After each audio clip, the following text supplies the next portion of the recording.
तो आइए शुरू करते हैं हमारा ज्योग्राफी। ये हमारी इंट्रोडक्शन वाली क्लास है। हमारा नाम मनीष रघुवंशी है और भूगोल विषय को हम लोग देखने जा रहे हैं। तो कैसे हम लोग भूगोल को देखेंगे? हेलो एवरीवन, देख सकता हूं मैं आप लोगों के कमेंट्स आ रहे हैं, ठीक। और अगर आपको कोई भी इशू लगता है, क्वेश्चन हम लोग चीजें डिस्कशन करेंगे, तो कमेंट में आप बताइए। कमेंट में देख करके उसको हम रिप्लाई करने की कोशिश करेंगे। तो पहले जरा सिलेबस से इंट्रोडक्शन हो जाए कि कैसे हम लोगों को ज्योग्राफी पढ़ना है। दूसरा, कुछ बीपीएससी की तैयारी के बारे में भी चर्चा हो जाए कि कैसे आपको करना चाहिए। सारे टीचर्स का पर्सपेक्टिव अलग अलग होता है, तो हम अपने तरफ से जो अप्रोच है वो जरूर आपको देंगे कि तैयारी के लिए आपको कौन सी अप्रोच रखनी चाहिए, पुस्तकें कैसी पढ़नी चाहिए, नोट्स कैसे बनाने चाहिए, याद कैसे रखा जाए। मतलब ऐसे इशू जो हो सकता है कि आपने पहले जिन पे बात कभी नहीं की हो। तो शुरू करते हैं परिचय से। सबसे पहले हम लोग थोड़ा सिलेबस देखेंगे कि सिलेबस क्या है भूगोल का। Good evening everyone again. तो हमारा जो सिलेबस है, जीएस के 2 पेपर हैं, उनमें से सेकंड पेपर, सामान्य अध्ययन का जो सेकंड पेपर है, इस सेकंड पेपर में हमको सेकंड पार्ट, अगर आप सारे सिलेबस को देखें तो पार्ट 1, ये जो पेपर 1 सामान्य अध्ययन पेपर 1 और सामान्य अध्ययन पेपर 2, सामान्य अध्ययन पेपर 2 में जो 3 पार्ट है, 3 सेक्शन है। पहला भारतीय राज्य व्यवस्था का है, दूसरा भूगोल और अर्थव्यवस्था का है, और तीसरा सेक्शन जो है वो विज्ञान प्रौद्योगिकी का है।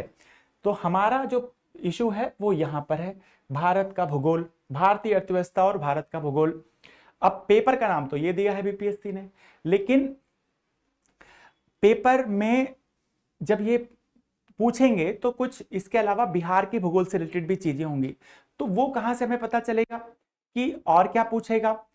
तो ये बीपीएससी का जो, हम फिर नोटिफिकेशन पे आते हैं कि बीपीएससी जो अपना नोटिफिकेशन देती है, उस नोटिफिकेशन में पेपर 1 के बारे में कुछ डिस्क्रिप्शन दिया है। पेपर 1 का डिस्क्रिप्शन यहां आप देख सकते हैं। पेपर 1 जो हिस्ट्री और जो दूसरे इश्यूज हैं उनसे रिलेटेड है। तो पेपर 1 में तो हमें बात करनी नहीं है, तो इससे हम आगे बढ़ रहे हैं। आप पेपर 1 के लिए इसको देख लीजिएगा कि पेपर 1 में बीपीएससी क्या क्या पढ़ने के लिए सलाह देती है। हम सीधे पेपर 2 पे चलेंगे क्योंकि हमें ज्योग्राफी से मतलब है mainly. Good evening everyone again and again. तो हमारे पास पेपर 2 के लिए बीपीएससी क्या लिखता है सिलेबस में, जो वहां तो उन्होंने सिलेबस पे लिखा है कि भारतीय अर्थव्यवस्था और भारत का भूगोल, लेकिन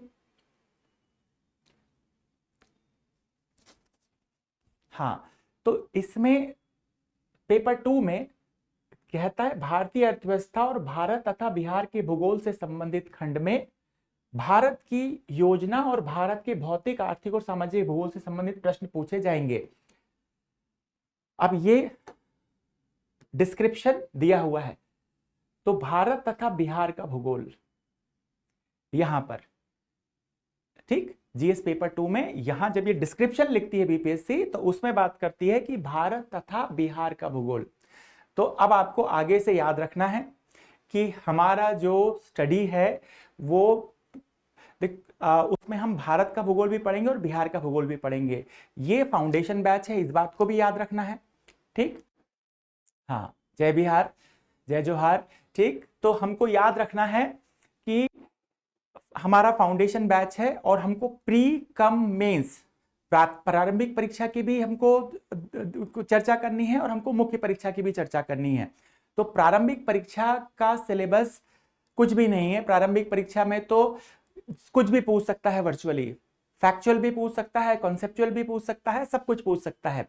लेकिन मुख्य परीक्षा का सिलेबस है, तो मुख्य परीक्षा में आप हमेशा ध्यान रखेंगे कि हमारा जो सिलेबस है वो कहता है भारत और बिहार का भूगोल। तो भारत प्लस बिहार का भूगोल, और भारत प्लस बिहार के भूगोल में यहां देखिए 3 बिंदुओं को इसने हाईलाइट किया है, भौतिक, आर्थिक और सामाजिक, ठीक। तो इन दोनों का, भौतिक, आर्थिक और सामाजिक, ये आपका सिलेबस है। तो मुख्य परीक्षा का सिलेबस हमें रिपीट कराने की जरूरत नहीं होगी, हम हालांकि बार बार बात करेंगे कि मुख्य परीक्षा में भारत का भूगोल प्लस बिहार का भूगोल, और इन दोनों भारत और बिहार में भौतिक भूगोल, आर्थिक भूगोल, सामाजिक भूगोल। भौतिक भूगोल क्या है? अगर भारत के भूआकृतिक प्रदेशों के बारे में अगर बात हो, भारत के भूआकृतिक प्रदेशों के बारे में बात हो, जैसे उत्तर का पर्वतीय प्रदेश या प्रायद्वीपीय पठार या तटीय मैदान, तो ये भारत का भौतिक पक्ष है। वैसे ही बिहार के बारे में भी हो सकता है। तो बिहार में जो गंगा के मैदान के बारे में अगर प्रश्न पूछे या पठारी प्रदेश के बारे में पूछे भौतिक में, तो ये बिहार का या भारत का भौतिक भूगोल से रिलेटेड होगा। जैसे 69th बीपीएससी में सवाल पूछा गया था कि भारत के उस भूआकृतिक प्रदेश के बारे में चर्चा कीजिए जिसमें बिहार स्थित है। ठीक, जिसमें बिहार स्थित है। तो बिहार किस भाग में स्थित है भारत के भूआकृतिक प्रदेश के? तो जो गंगा महान मैदान है, उत्तर का जो महान मैदान है जिसमें सिंधु, गंगा और ब्रह्मपुत्र का जो मैदान है, उस वाले भाग में बिहार स्थित है। तो आपको मुख्य रूप से उसकी चर्चा करनी थी। ठीक है, हम थोड़ा सिलेबस को समझने की कोशिश कर रहे हैं और सिलेबस को समझने के बाद फिर हम बाकी आगे की चीजों पे कार्रवाई करेंगे। तो हमने कुछ नहीं किया है, जो लोग लेट भी आए हैं तो एक बार फिर से थोड़ा सा रिपीट करा देते हैं कि हम फिलहाल हमने ये देखा है कि हमारे पास ये बीपीएससी का जो सिलेबस मेंशन करता है, बीपीएससी में जीएस के 2 पेपर हैं, सामान्य अध्ययन पेपर 1, सामान्य अध्ययन पेपर 2। तो हम भारत की भूगोल, ये जो पेपर 2 में जो सेकंड पार्ट है भारतीय अर्थव्यवस्था और भारत का भूगोल, इस पे चर्चा कर रहे हैं। तो इसके बारे में यहाँ जो मेंशन किया है, इसमें और क्या डिटेल पढ़ना है। ठीक, तो और जो डिटेल पढ़ना है उसके बारे में बीपीएससी का जो नोटिफिकेशन, जिसमें पूरा सिलेबस पैटर्न चेंज किया था बीपीएससी ने, जब चेंज किया था इन्होंने, तो जब ये मुख्य परीक्षा में ऑप्शनल हटा दिया और जो ये वर्तमान का जो सिस्टम लेकर के आए, तब उन्होंने दिया था अपने नोटिफिकेशन में। आप बीपीएससी की वेबसाइट पे देखेंगे, आपको मिल जाएगा। तो पेपर 1 के लिए ये दिया हुआ है और पेपर 2 के लिए ये चीज दी हुई है कि ये पढ़ो। तो पेपर 2 में बोलता है कि भारतीय अर्थव्यवस्था और भारत तथा बिहार के भूगोल से संबंधित खंड में, इसमें भौतिक, आर्थिक और सामाजिक भूगोल से संबंधित प्रश्न पूछे जाएंगे, जिसको हमने रेड में हाईलाइट किया है। यही आपका सिलेबस है। तो हमारा सिलेबस मुख्य परीक्षा का है भारत और बिहार का भूगोल, और उसमें भौतिक भूगोल, आर्थिक भूगोल और सामाजिक भूगोल। ठीक, तो ये हमारा मुख्य परीक्षा का स्ट्रक्चर है, इसको ध्यान में रखना। और प्रारंभिक परीक्षा में कुछ भी हो सकता है, प्रारंभिक परीक्षा में विश्व का भूगोल भी आ जाएगा। तो यहां मुख्य परीक्षा में लेकिन विश्व का भूगोल नहीं आएगा। आगे आने वाले डिस्कशन में हम जब भी चर्चा करेंगे तो सबसे पहले मैं आपको बताऊंगा कि क्या ये टॉपिक सिर्फ प्री में आएगा। ठीक, नॉर्मली टॉपिक प्री के ही होंगे। जब जब मेंस के टॉपिक आएंगे, जैसे कि ये भारत का भूगोल, ठीक, ये भारत का भूगोल वाला जो टॉपिक है ये मुख्य परीक्षा का है। शुरुआत हम भौतिक भूगोल के जो सिद्धांत है वहां से करेंगे, वो सब ज्यादातर प्री में आएंगे। ठीक, तो उन प्री में भी कुछ कुछ टॉपिक ऐसे होंगे जब आपको मुख्य परीक्षा से रिलेटेड चर्चा होगी। जैसे अगर हम चर्चा करेंगे शुरुआत में प्लेट विवर्तनिकी की, जब हम भौतिक भूगोल से शुरू करेंगे, फिलहाल वहीं से हम लोग शुरुआत करने वाले हैं, तो उसमें प्लेट विवर्तनिकी की चर्चा होगी, प्लेट टेक्टोनिक सिद्धांत की चर्चा होगी। और जब प्लेट टेक्टोनिक सिद्धांत की चर्चा होगी तो उसमें हाँ पीटी के लिए पढ़ाएंगे, बिल्कुल पीटी मेंस दोनों फाउंडेशन बैच है। ठीक, दोनों को ध्यान में रख करके हम लोग पढ़ेंगे, चिंता नहीं करना है। आप अगर आ गए हैं यहाँ पर तो आपकी चिंता हमारी चिंता है। ठीक, तो ये एक बार आपको लेकिन बताना जरूरी था, क्योंकि पीटी हो जाएगा, उसके बाद मुख्य परीक्षा में भी बहुत ज्यादा समय नहीं रहेगा। ठीक है, तो चीजें जो फाउंडेशन बैच में जैसे होती हैं उसमें दोनों को ध्यान रखा जाता है। तो हम आपको बकायदा बताएंगे कि ये टॉपिक मेंस का है। आपके इस क्लास में रेगुलर बेसिस पे टॉपिक का जब एंड होगा तो हम जो ऑलरेडी बीपीएससी में, यूपीपीसीएस में आए हुए क्वेश्चन हैं, उन क्वेश्चन को भी यहाँ पे लेंगे, आपके सामने रखेंगे और उनके ऊपर भी हम चर्चा करेंगे कि देखो हमने सारा टॉपिक पढ़ लिया है, तो उसके बाद में ये क्वेश्चंस हैं आए हुए जो ऑलरेडी, तो उनमें क्या ऑप्शन बनने चाहिए। ठीक, तो हालांकि हम रोज 50-100 क्वेश्चन नहीं ले सकते क्योंकि लिमिटेशन है टाइम का, लेकिन हाँ हम एक रीजनेबल क्वांटिटी में क्वेश्चन पे लेंगे, डेली लेंगे ऑब्जेक्टिव क्वेश्चन, ताकि आपको कॉन्फिडेंस, हाँ हाँ, समय में बदलाव नीतीश, देखिए ऐसा है कि समय में जो बदलाव की बात आप कर रहे हैं ये थोड़ा सा मैनेजमेंट का इशू भी है, और क्लासेस हमारी और भी चल रही हैं, ठीक। तो क्लासेस जो ऑफलाइन क्लासेस होते हैं उसके बाद जो समय अवेलेबल होता है उसमें ही हम क्लास ले पाते हैं, ठीक। तो इस बारे में अगर क्लास से रिलेटेड, टाइमिंग से रिलेटेड इशू है ना, तो आप जो जहां से आपने सब कोर्स सब्सक्राइब किया है वहां नंबर होंगे काउंसलर्स के, अब वहां आराम से बात कीजिए, जो आपकी दिक्कत है वहां वो लोग कर देंगे, तो फिर हम उस समय पे उपलब्ध हो जाएंगे। वो मैनेजमेंट वाला इशू है, ठीक।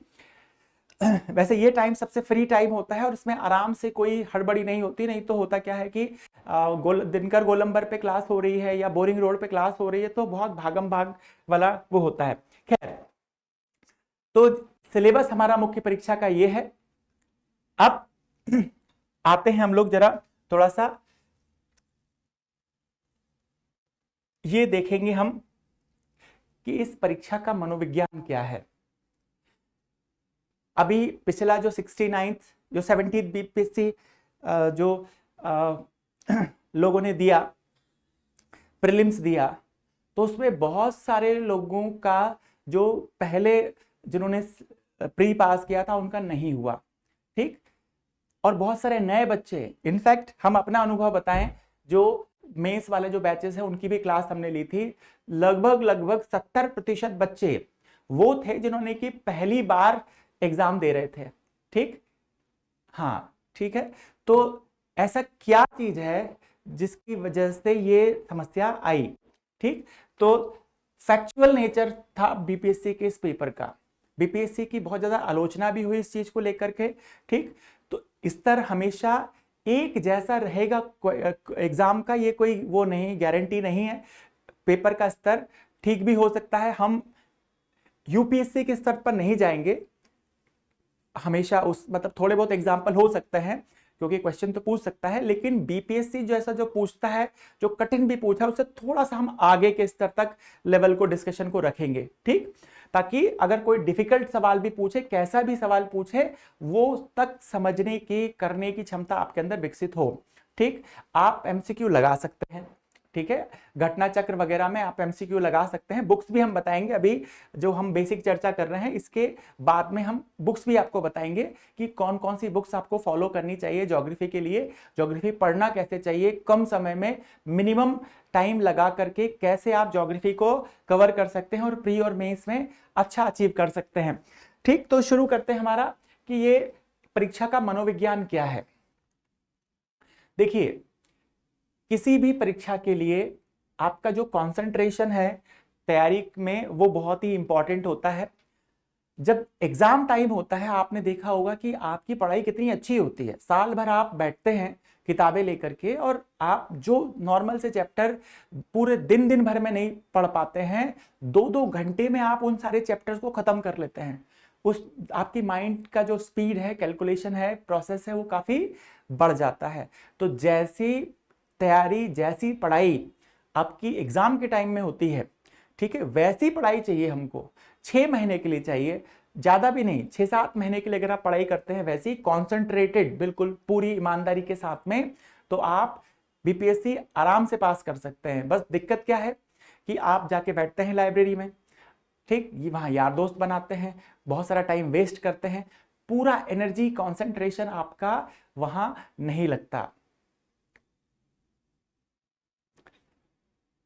देखो, हम यहाँ पे पढ़ाई करेंगे, लेकिन आपके पास एक आध कोई बुक होनी चाहिए, ठीक है। किसी का सवाल है कि हमारे पढ़ाने के बाद भी आपको बुक की जरूरत पड़ेगी, हाँ, ठीक। क्योंकि देखो होता क्या कि क्लास में हम लगभग सब इश्यूज पे बात करते हैं, लेकिन एक बुक तो आपके पास में होनी ही चाहिए जिसमें से कि अगर आपको कोई दिक्कत कभी लगे कि ये चीज हमें समझ में नहीं आई या हमें और कुछ उसमें देखना है, तो एक स्रोत आपके पास होना चाहिए जहां देख सकें, ठीक। कुछ एमसीक्यू करने के लिए भी होना चाहिए, ठीक। हम यहाँ पर्याप्त चीजें करेंगे, लेकिन आपके पास वो भी होना चाहिए, ठीक है।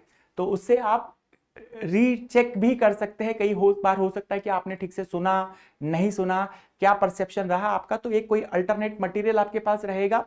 फिर कई बार क्या होता है कि फैक्चुअल चीजें, जो बहुत ही तथ्यात्मक चीजें हैं, या हो सकता है कि क्लास में हम कोई फैक्ट, इतने सारे फैक्ट होते हैं जब हम तैयारी करते हैं, तो कोई चीज मान लो मिस हो जाए, तो एक बुक में एक बुक हमको रिकमेंड करेंगे एंड अभी इसके डिस्कशन के बाद में, तो वहां से आपको वो प्रॉब्लम सॉर्ट आउट हो जाएगा।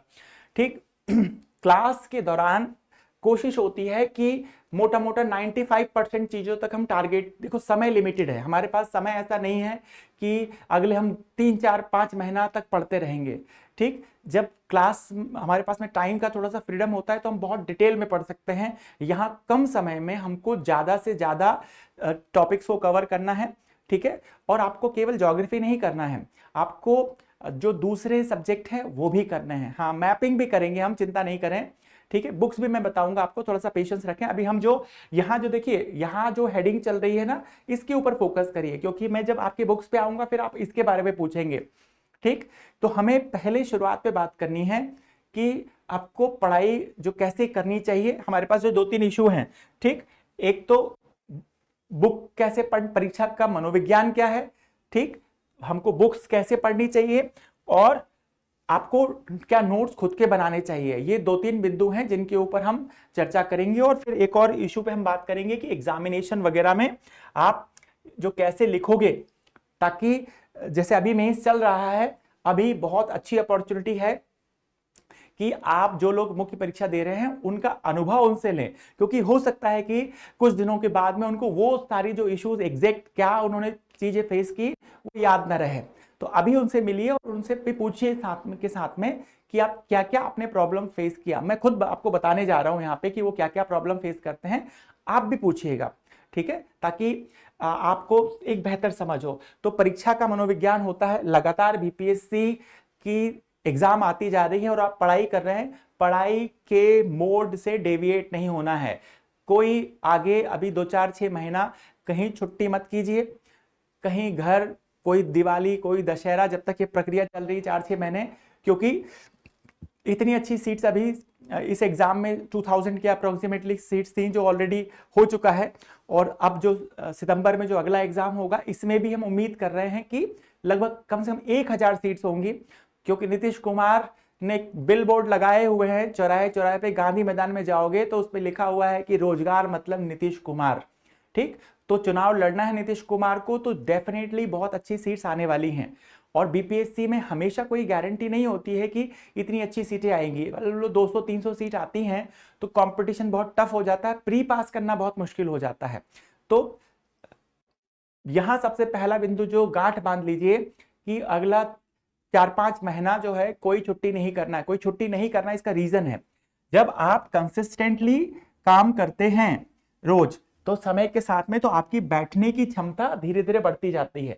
नॉर्मली अगर कोई ब्रेक हो जाए, 5-10 दिन अगर आप घर चले जाएं या ब्रेक हो जाए, तो फिर आपके बैठने की क्षमता, और जब आप पढ़ाई करने बैठते हैं, लाइब्रेरी में बैठते हैं, तो जब आप पढ़ते हैं तो आपके दिमाग में वो चीजें घुसती नहीं है, समझ में नहीं आता है आपको ठीक तरीके से। ठीक।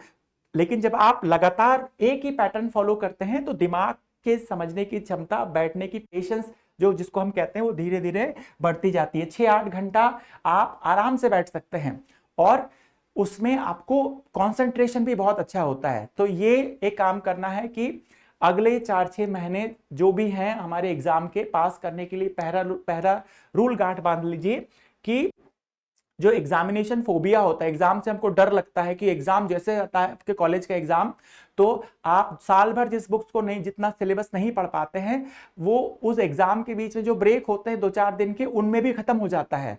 तो इस फोबिया को जगाइए और उसका फायदा लीजिए। बाई चांस अगर आपके सितंबर से पहले किसी और एग्जाम का कोई फॉर्म आता है, जैसे कि यूपी पीसीएस का फॉर्म आता है या झारखंड का फॉर्म आता है, यूपी का तो फॉर्म भरा गया है ऑलरेडी, तो जिन्होंने भरा है, आप सारे एग्जाम के फॉर्म भर सकते हैं, यूपी का, झारखंड का, इसके अलावा मध्य प्रदेश का, छत्तीसगढ़ का, हरियाणा का, राजस्थान का, उत्तर भारत के सारे राज्यों के फॉर्म आप भर सकते हैं, हिमाचल का भी, क्योंकि सब जगह यहाँ कोई इशू नहीं है, हिंदी सबका कॉमन लैंग्वेज है। इन सारे में से एक एग्जाम आप देने की कोशिश कीजिए। क्यों?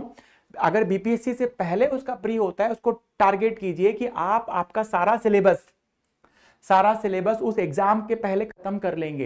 हिस्ट्री, ज्योग्राफी, पॉलिटी वगैरह जो भी सब कुछ है, तो उस एग्जाम के पहले खत्म कर लेंगे, ताकि आप जब बीपीएससी देने जाएं उससे पहले आपका सिलेबस ऑलरेडी खत्म हो जाए। ठीक। तो एग्जाम का आपके जो एक बार सिलेबस खत्म हो जाएगा, करंट वगैरह, ये वो सारी जो इश्यूज हैं नेशनल लेवल पे खत्म हो जाएंगे तो केवल बिहार का ही इशू बचेगा। तो एक एग्जाम हमको देना है, आप कितना भी टेस्ट सीरीज लगा लीजिए, लेकिन जो रियल एग्जाम में जो माहौल बनता है, ठीक है नहीं, देखो हम कुमार हर्ष, आप कह रहे हैं कि आपका सिर्फ बीपीएससी टारगेट, हम मानते हैं, हम ये नहीं कह रहे हैं आप बीपीएससी टारगेट बनाइए, लेकिन हमारा ऑब्जेक्टिव ये है कि हम आपका सिलेबस को देखो, जो टेस्ट सीरीज आप दोगे, टेस्ट सीरीज रियल टाइम में वो इफेक्ट क्रिएट नहीं करती जो वास्तविक एग्जाम क्रिएट करता है। तो अगर पॉसिबल हो तो एक एग्जाम दीजिए जो बीपीएससी के पहले आता हो। हम उसके लोकल का कोई ध्यान रखने को नहीं कह रहे हैं कि आप झारखंड के लिए झारखंड पढ़िए, हम तो ये चाहते हैं कि आप वो जो एग्जाम की डेट आ जाएगी ना, जब बीपीएससी का भी कोई डेट नहीं है, अप्रोक्सीमेटली बता रहा है, ठीक, थोड़ा बहुत एक आध महीने आगे पीछे भी हो सकता है, तो अगर उस डेट के हिसाब से आपने सिलेबस पूरा कर लिया, हाँ हाँ, तो फिर आपके लिए जो फायदा होगा। देखिए अभी मैं बहुत ज्यादा कमेंट रीड नहीं कर रहा हूं, हम जब पढ़ेंगे तब मैं आपके सारे कमेंट और डिटेल में देखूंगा, क्योंकि अभी मुझे पहले ये जो कुछ बेसिक चीजें हैं जो मुझे लगता है कि आपके लिए जरूरी है वो मैं बता रहा हूं। तो एग्जामिनेशन का फोबिया होता है, एग्जामिनेशन का डर होता है, उसका फायदा लीजिए, उससे आपका दिमाग बहुत तेजी से चलता है ना। नॉर्मली अगर बीपीएससी की डेट आगे बढ़ जाती है तो आप क्या होगा कि आप थोड़े से रिलैक्स हो जाएंगे, लेकिन अगर इस बीच में कोई एग्जाम आता है, उसके हिसाब से आपने सारा सिलेबस पूरा कर लिया, सिलेबस को 100% मतलब किसी सब्जेक्ट में 100% अचीव करने के बजाय, ठीक, कोशिश कीजिए कि एक बार दो बार कम से कम वो फटाफट कवर हो, क्योंकि कवर होकर उसकी पूरे विषय की लंबाई चौड़ाई आप जान लेंगे तो आप ज्यादा बेहतर तरीके से उसको समझ पाएंगे। जब एक बार चीजें कवर हो जाती है, जैसे मान लीजिए पॉलिटी ही है या ज्योग्राफी है, अब जैसे मॉनसून अगर हमको समझना है तो उसके पहले जो पवन हमको समझना पड़ेगा, दाब कटिबंध हमको समझना पड़ेगा, तो विषय को एक बार जान लीजिए, कम से कम पूरा सिलेबस कवर कीजिए, उसके बाद आप बहुत बारीकी में जाइए।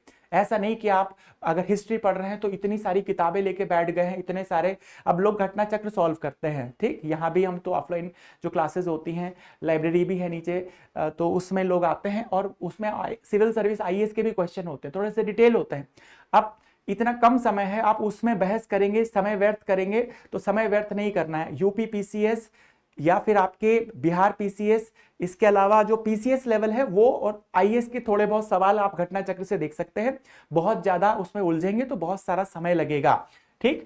तो परीक्षा का मनोविज्ञान होता है, उसका फायदा लीजिए, एक एग्जाम कोई जरूर दीजिए। महाभारत लड़ने से पहले छोटी छोटी लड़ाई लड़ लेना चाहिए, महाभारत में हेल्प मिलती है, अनुभव। और एक और चीज, अगर आप गलती से मुख्य परीक्षा लिख पाए किसी दूसरे स्टेट की, तो आपको मुख्य परीक्षा में क्या क्या प्रॉब्लम आती हैं वो सारी प्रॉब्लम्स भी समझ में आ जाएंगी, ठीक। जैसे मुख्य परीक्षा में अभी जो लोग लिख रहे होंगे कि टाइम मैनेजमेंट नहीं हो रहा है, जब आप खुद करते हैं, खुद झेलते हैं उन समस्याओं को, तब आपको ज्यादा बेहतर समझ में आता है। वो एक कहावत है कि स्वर्ग पाने के लिए खुद ही मरना पड़ता है, ठीक। तो बीपीएससी जो दूसरे लोग दे रहे हैं या कोई एग्जाम दूसरे दे रहे हैं, उनके अनुभव से आप समझ तो सकते हैं, लेकिन वास्तविकता तब आपको समझ में आएगी जब आप खुद एग्जाम देंगे। तो 1000 सीट दोबारा नहीं आएंगी, मतलब अभी हाल फिलहाल में तो नहीं आएंगी, अब जो नया बीपीएससी आएगा उसके बाद मानिए कि 200-300 सीट आएंगी, तो मुख्य परीक्षा देने का अनुभव मिले किसी रियल एग्जाम में, या यूपी को ले ले या झारखंड को ले ले, वो आपके बीपीएससी के मेंस में बहुत ही फायदा करेगा। अगर कुछ क्लैश होगा तो आप छोड़ दीजिएगा, हम ये नहीं कह रहे कि आप उसको दीजिए, लेकिन महाभारत लड़ने से पहले एक आध छोटी लड़ाई कहीं की एक आध हो जाए तो आपके मेंस की आंसर राइटिंग की क्वालिटी में जमीन आसमान का अंतर आ जाएगा। तो दो चीजों को ध्यान रखिए। एक चीज और है जो हम नॉर्मली स्टूडेंट से कहते हैं, आप में से, अब ये तो हो गया परीक्षा का मनोविज्ञान। अब ये दूसरा इशू है कि पुस्तक कैसे पढ़नी चाहिए, ठीक। अब हमारे पास में ये दूसरा इशू है कि पुस्तक कैसे पढ़नी चाहिए, बुक कैसे पढ़नी चाहिए। हमने देखा है लोगों को, हम भी तैयारी कर चुके हैं, हमने 2 बार जो है यूपीएससी का इंटरव्यू दिया है, ठीक, 3 बार मेन एग्जामिनेशन लिखा है, ठीक। पहले 4 अटेम्प्ट होते थे जनरल कैटेगरी के लिए, तो और 2-2 ऑप्शनल होते थे हमारे समय में। तो उस समय हमने देखा कि लोग जब बुक पढ़ते हैं, पहली बार ही पढ़ने बैठे तो सारी पुस्तक में जो भी इंपॉर्टेंट फैक्ट उनको लग रहा है उसको अंडरलाइन करते हैं, ठीक। तो अगर आप सारी बुक को अंडरलाइन पहले बार में कर देंगे तो दूसरे तीसरे बार में तो बुक इतनी ज्यादा खराब हो जाएगी कि आप उसमें से जो अंडरलाइनिंग करने का पर्पस ही व्यर्थ हो जाएगा। तो क्या करना है, क्या पुस्तकों को अंडरलाइन करना चाहिए? तो सबसे पहली चीज है, हाँ, आपको पुस्तकों को अंडरलाइन करना है, लेकिन कब? कम से कम पहले 2 बार की जो रीडिंग है उसमें नहीं करना है। ठीक, पहले 2 बार आप जब किसी भी बुक को पढ़ते हैं, किसी भी सब्जेक्ट को, ज्योग्राफी को या हिस्ट्री को या पॉलिटी को, क्यों? क्योंकि आप उसके बारे में कुछ भी नहीं जानते हैं। तो जब कुछ भी नहीं जानते हैं तो आपको सारे फैक्ट इंपॉर्टेंट लगेंगे और आप बहुत सारे फैक्ट्स को अंडरलाइन कर देंगे। ठीक, तो फिर हम अंडरलाइन करते क्यों हैं? देखिए, अंडरलाइन करने का जो ऑब्जेक्टिव है वो ये है कि एग्जाम के टाइम में हम कम से कम समय में जो बहुत इंपॉर्टेंट चीजें उनको रिवाइज कर पाए। अब आप देखिए कि आज बीपीएससी का जो जीएस पेपर 2 था, कल ब्रेक था, इसके पहले संडे का एक जो ऑफ हो गया था, इसके एक दिन पहले जीएस पेपर 1 था। तो आप सोचिए कि जीएस पेपर 1 और जीएस पेपर 2 के बीच में एक दिन का ब्रेक मिल गया। ठीक, अब कल जो है ऑप्शनल का पेपर है नेक्स्ट। ठीक है, आज हम लोग जो एग्जाम, मतलब कि आज जिस डेट में हम क्लास ले रहे हैं, तो जो नेक्स्ट डेट है कल की, उसमें ऑप्शनल सब्जेक्ट का पेपर है। तो आप सोचिए कि जो आज सुबह 10 बजे से जो लोग एग्जाम दे करके आए, 3 घंटा पेपर लिख करके आए, तो क्या उसके बाद उन्होंने इतना सब कुछ पढ़ा होगा? उनमें कितनी क्षमता है कि वो अब ऑप्शनल सब्जेक्ट को आज सुबह से दोपहर से लेकर रात तक में पढ़ पाए? या जब हम लोगों ने सैटरडे को पेपर दिया होगा जीएस पेपर 1 बीपीएससी का, उसके बाद में सैटरडे का आधा दिन बचा होगा और संडे का पूरा दिन था। कई बार ऐसा होगा कि देखिए, अगर बफरिंग वगैरह होती है ना, तो ये क्लास के बाद में वीडियो अपलोड भी हो जाएगा।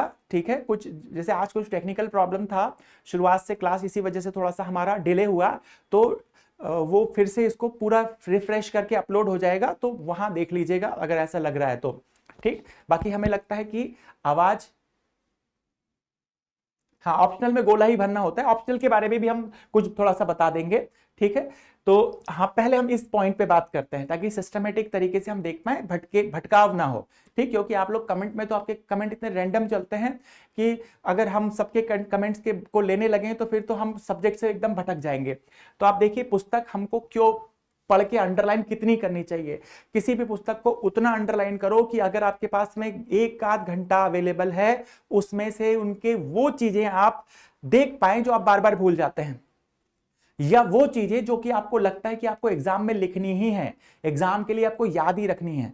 ऐसी चीजें कब पता चलेंगी? पहले दूसरे बार में जब आप पढ़ोगे किताब को, तो वो किताब में सब कुछ नया लगेगा, आपको सब अंडरलाइन कर सकते हो आप, लेकिन 1-2 बार पढ़ने के बाद में आपको पता चल जाएगा कि भारत को आजादी 1947 में मिली थी। या अगर भारत के भूगोल के बारे में अगर आप बात कर रहे हो, तो भारत का क्षेत्रफल कितना है? 32 लाख जो है 87,000 स्क्वायर किलोमीटर है, तो आपको पता चल जाएगा। तो हर एक फैक्ट को याद करने की जरूरत नहीं पड़ेगी। जैसे किताब में तो लिखा होगा कि भारत उत्तरी गोलार्ध में है, आप उसको भी अंडरलाइन करोगे, लेकिन जब 1 आध बार पढ़ लोगे आप, मैं आपको अभी हम देख लेंगे, जब अक्षांश देशांतर को समझ लेंगे, तो उसके बाद हम आसानी से समझ पाएंगे कि भारत उत्तरी गोलार्ध में है, इसको कहीं से भी लिखने की, अंडरलाइन करने की जरूरत नहीं है। तो मिनिमम 2 बार में पढ़िए। ठीक है, मिनिमम 2 बार पढ़िए किसी भी किताब को, उसके बाद अंडरलाइन कीजिए, पहली चीज। दूसरी चीज कि क्या आपको जब पढ़ने के बाद में अगर जब कभी लिखने का मौका मिलता है तो दिमाग एकदम ब्लैंक हो जाता है? उन भी चीजों में भी ब्लैंक हो जाता है जो आपने पहले से पढ़ रखी है। आपसे कोई भी सवाल किया जाए, मान लीजिए कि आज आपने अभी इकोनॉमी का क्लास भी शायद किया हो, इकोनॉमी भी आज से शुरू हुआ है, तो कोई भी आपने टॉपिक पे स्टडी किया, 2 घंटा पढ़ा, उसके बाद अगर आपसे उस पर पूछा जाता है कि अच्छा इसके बारे में कुछ बताइए, ठीक, तो क्या आपको विचार ही नहीं आते हैं? क्या आपके जो भी, आपको पता तो है लेकिन आप जो भी बताते हैं उसमें कोई तारतम्यता नहीं होती, रैंडम तरीके से विचार आते हैं? अगर ऐसा होता है, आपको चीजें याद नहीं रहती है, या क्लास में ऐसा होता है कि हमने कहा कि अच्छा कुछ सवाल कहा कि अच्छा ये बताइए, तो लोग सोचते हैं, सर नीचे करने लगते हैं कि कहीं ऐसा ना हो कि सर हमसे पूछ लें, ठीक, जबकि वो विषय आप जानते हैं। लेकिन फिर भी आपको बताने में हिचकिचाहट होती है, तो एक ये दूसरी समस्या है कि आपको याद नहीं रहता, आप भूल जाते हैं। ठीक, तो ये भूलने की समस्या क्या है, तो आपको यहाँ पे ये जो टॉपिक है इसी के अंदर हम इस पे बात करेंगे कि किसी कोई भी चीज हमको परमानेंट मेमोरी में, देखिए हमारे दिमाग में दो तरीके की मेमोरी है, भूलना बहुत ही जरूरी है। अगर आप नहीं भूलोगे तो आप पागल हो जाओगे। बचपन से लेके अभी तक आपने कितनी सारी चीजें पढ़ी हैं। ठीक, देखिए हमारे दिमाग की एक क्षमता होती है और इस क्षमता को बढ़ाया जा सकता है। आइंस्टाइन के बारे में कहा जाता था कि वो अपने दिमाग का 5% यूज कर पाया।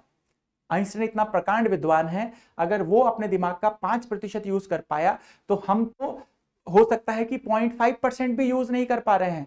तो जब हम ये मान लीजिए कि ये आपका आज का कैपेसिटी है ब्रेन का, इस कैपेसिटी को बढ़ाया जा सकता है। जैसे कि बचपन में आपकी चीजों की समझ अलग थी, ठीक, जैसे भारत के बारे में आपकी समझ अलग थी, लोगों की समझ अलग होती है। हमारे गांव में जब हम यूपीएससी की तैयारी के लिए दिल्ली आ गए तो हमारे गांव में जो और लोग थे उनमें से कई लोग जो ट्राइबल वगैरह ग्रुप के भी लोग थे, वो उनको लगता था कि हम विदेश चले गए हैं। तो दिल्ली उनके लिए विदेश है, ये दायरा है, मानसिक दायरा है। तो जब हम वर्क करेंगे तो आपके दिमाग की कैपेसिटी बढ़ेगी। जब आप बैठते हो, तैयारी करते हो, तो हमको अपनी दिमाग की कैपेसिटी बढ़ानी है, पहली चीज। दूसरी चीज, कोई भी चीज आपको परमानेंटली याद तब होती है जब कम से कम आप 4 बार पढ़ते हो। ठीक, जैसे 11th 12th की किताबें आती हैं भूगोल की, इतिहास की, वैसे साइकोलॉजी भी एक विषय है, मनोविज्ञान।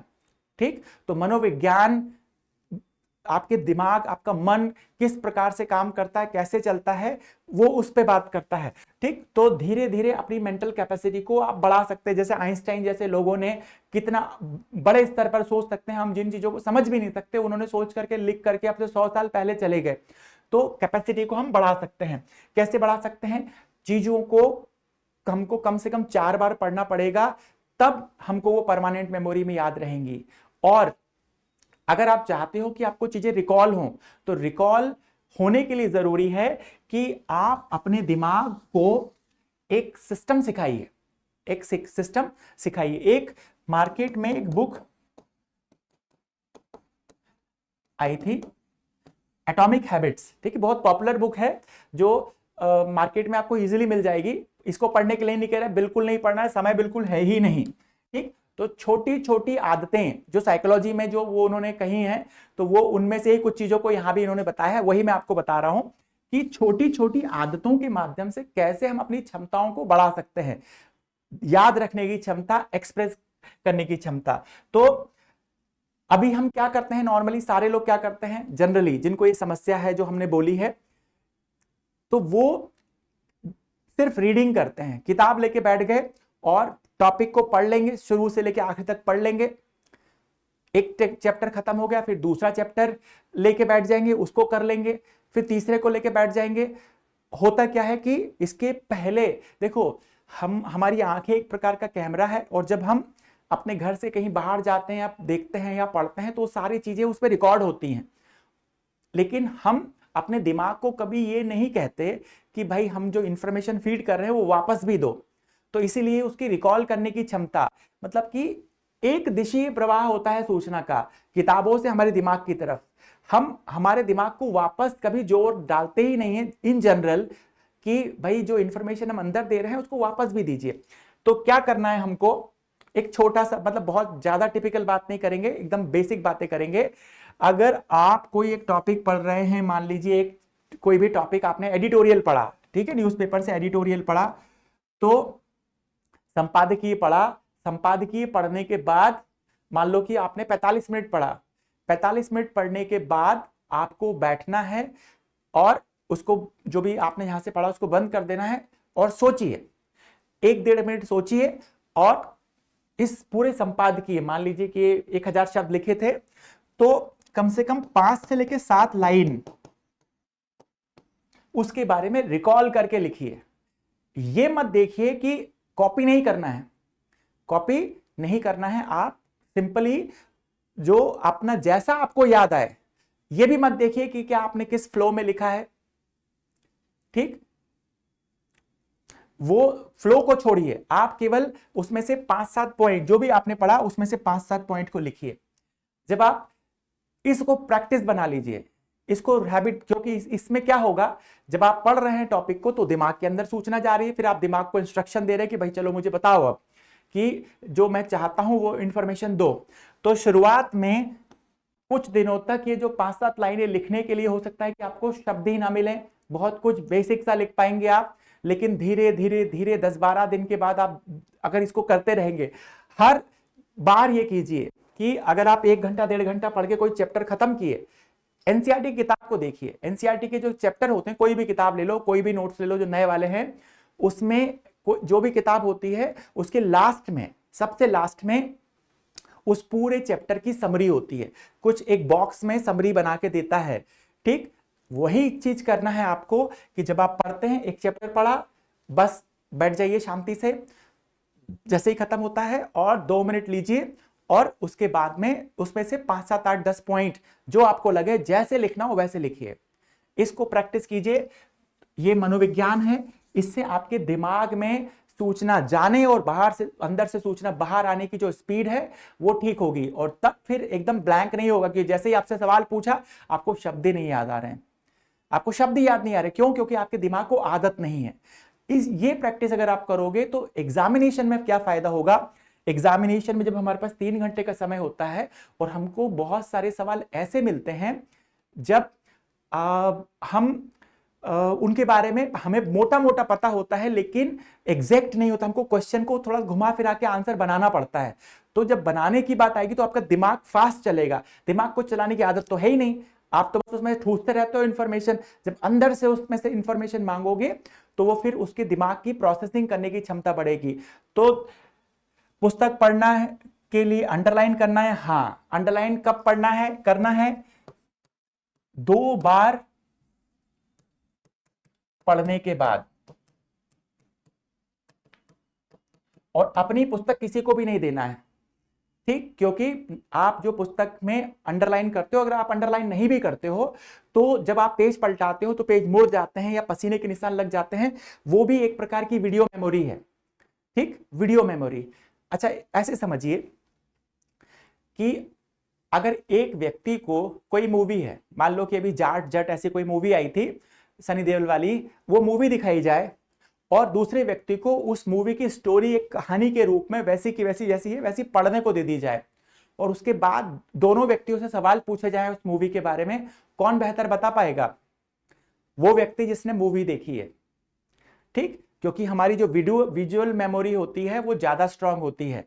ठीक, तो ये काम जब एक किताब रहती है उसी को आप बार बार पढ़ते हो तो हमारे दिमाग में नक्शा छप जाता है, उस किताब के पेज पे छप जाता है कि कहाँ क्या लिखा हुआ है उस किताब में। तो हमारी अपनी किताब हमको किसी को नहीं देना है, एक ही किताब को बार बार पढ़ना है। अगर आपने देखो पहली बार जब आप पुस्तक पढ़ते हो तो पुस्तक खरीदते हो तो सोच विचार के खरीदना चाहिए। मान लीजिए कि आपसे किसी ने कहा, आपने अच्छे किसी की जो एग्जाम दे रहा है, पास किया है, उससे पूछा कि पॉलिटी के लिए कौन सी किताब पढ़नी चाहिए, उसने कहा लक्ष्मीकांत। अब उसके बाद आपने ले ली और बहुत सारा उसमें से पढ़ लिया, फिर कुछ दिन के बाद कोई व्यक्ति मिला, उसने कहा कि सुभाष कश्यप ज्यादा अच्छी है। अरे हो सकता है एक आध कोई चीज उसमें ज्यादा अच्छी हो, लेकिन एक ही किताब पढ़ना है। 10 किताब को एक बार पढ़ने से बेहतर है एक किताब को 10 बार पढ़ना। तो बहुत सारी किताबें नहीं चाहिए हमको, कुछ किताबें चाहिए, उनको हमको बहुत सारा अच्छे तरीके से उसको बार बार पढ़ना है ताकि हमको वीडियो मेमोरी बन जाए। जब वीडियो मेमोरी बनेगी, आप एग्जाम में लिखोगे तो आपको वो चीजें एकदम रिकॉल होंगी। ठीक है, तो रिकॉल हो पाए उसके लिए हमको काम करना है। तो पढ़ने का मनोविज्ञान ये है। ठीक, उम्मीद है आपको ये कॉन्सेप्ट समझ में आया होगा कि आपको क्यों याद नहीं रहता। इसको तैयार कीजिए, इस पे काम कीजिए और 10 दिन 12 दिन लगातार कीजिए कि हर बार 2 घंटा जब आप पढ़ने के लिए बैठते हो, 2 घंटे जो आपने पढ़ा उसके बाद 1-2 मिनट का सोचिए उसके बारे में और फिर उसको लिखिए, 8-10 पॉइंट लिखिए। कितना बड़ा टॉपिक उससे कोई फर्क नहीं पड़ता, 8-10 लाइन लिखनी है, फिर अगला पढ़िए, फिर उसके बारे में लिखिए। इसको गांठ बांध लीजिए, आपको कभी निराशा नहीं होगी। अंदर से बहुत सिस्टमेटिक तरीके से विचार आएंगे। जैसे लोग एडिटोरियल संपादकीय लिखते हैं उसमें कितना प्रवाह होता है, बिल्कुल वैसा ही आएगा। तो हमने पुस्तक कैसे पढ़नी है उसको समझा। ठीक, और एक ही पुस्तक को बार बार पढ़ना है, ठीक, कम पुस्तकें लेंगे लेकिन उसको हम बार बार पढ़ेंगे। चलिए, अब अगला इशू है जिस पे हमको बात करनी है, वो है क्या अपने नोट्स बनाने चाहिए। अगला जो इशू है वो है क्या अपने नोट्स बनाने चाहिए। तो बिल्कुल हमको अपने नोट्स बनाने चाहिए, लेकिन अपने नोट्स हमें किस प्रकार के बनाने चाहिए? क्या हम अपनी लक्ष्मीकांत लिखेंगे? क्या हम अपना घटना चक्र एक और छाप देंगे? या 4 किताबें लेकर के उन सबको एक जगह पे हम जो करने के लिए एक मोटा सा जो मटेरियल प्रिपेयर करेंगे? ऐसा नहीं करना है, इसमें काफी समय लगेगा। ठीक है, देखिए तैयारी 2 तरीके की होती है। एक होती है पंचवर्षीय योजना। ठीक, अगर आप ऐसा करने का सोच रहे हैं कि हम 3-4 किताबें मार्केट में जो भी आती हैं उन सबको उठा करके उनको सबको पढ़ लेंगे और उसका उठा करके एक नोट्स बना लेंगे, तो इसको कहेंगे पंचवर्षीय योजना, 5 ईयर प्लान, 4-5 साल लग जाएगा, इतने सारे विषय हैं, कैसे कर लोगे? ठीक, ऑलरेडी बहुत सारे लोगों ने काम किया हुआ है। मार्केट में जो नोट्स मिल रहे, मार्केट में जो बुक्स मिल रही हैं, जैसे हिस्ट्री का, आधुनिक भारत का जो इतिहास है उसका स्पेक्ट्रम है, वो नोट्स ही है। ठीक, वो नोट्स ही है। राजीव अहिर जो आईपीएस है वो अपने तैयारी करते थे, तो अपने तैयारी करने के दौरान जो उन्होंने नोट्स बनाए उसको विपिन चंद्र को लेकर के, विपिन चंद्र और सुमित सरकार को लेकर के उन्होंने छाप दिया। पहले इतना था वो, ठीक, जब हम तैयारी करते थे तब भी आता था वो, तो पहले इतना था, लेकिन धीरे धीरे धीरे धीरे वो उसकी क्वांटिटी बढ़ती चली गई, अब काफी मोटा है। ठीक, तो हम अपने नोट्स तो हमें बनाने हैं, लेकिन अपना पूरा मोटा सा किताब नहीं लिखना है हमको, ठीक, क्योंकि उसमें बहुत सारा समय लग जाएगा। तो हमें अपने कैसे नोट्स बनाने हैं, अब ये काफी इंपॉर्टेंट पॉइंट है। तैयारी होगी उस समय की जब आपका मेंस होगा। ठीक, पूरा जो मेंस होगा, मुख्य परीक्षा होगी, ये 4 से 5 दिन में समाप्त हो जाएगी। ठीक, पहले मैं आपको मुख्य परीक्षा के लिए बता रहा हूं कि मुख्य परीक्षा के लिए आपको किस प्रकार के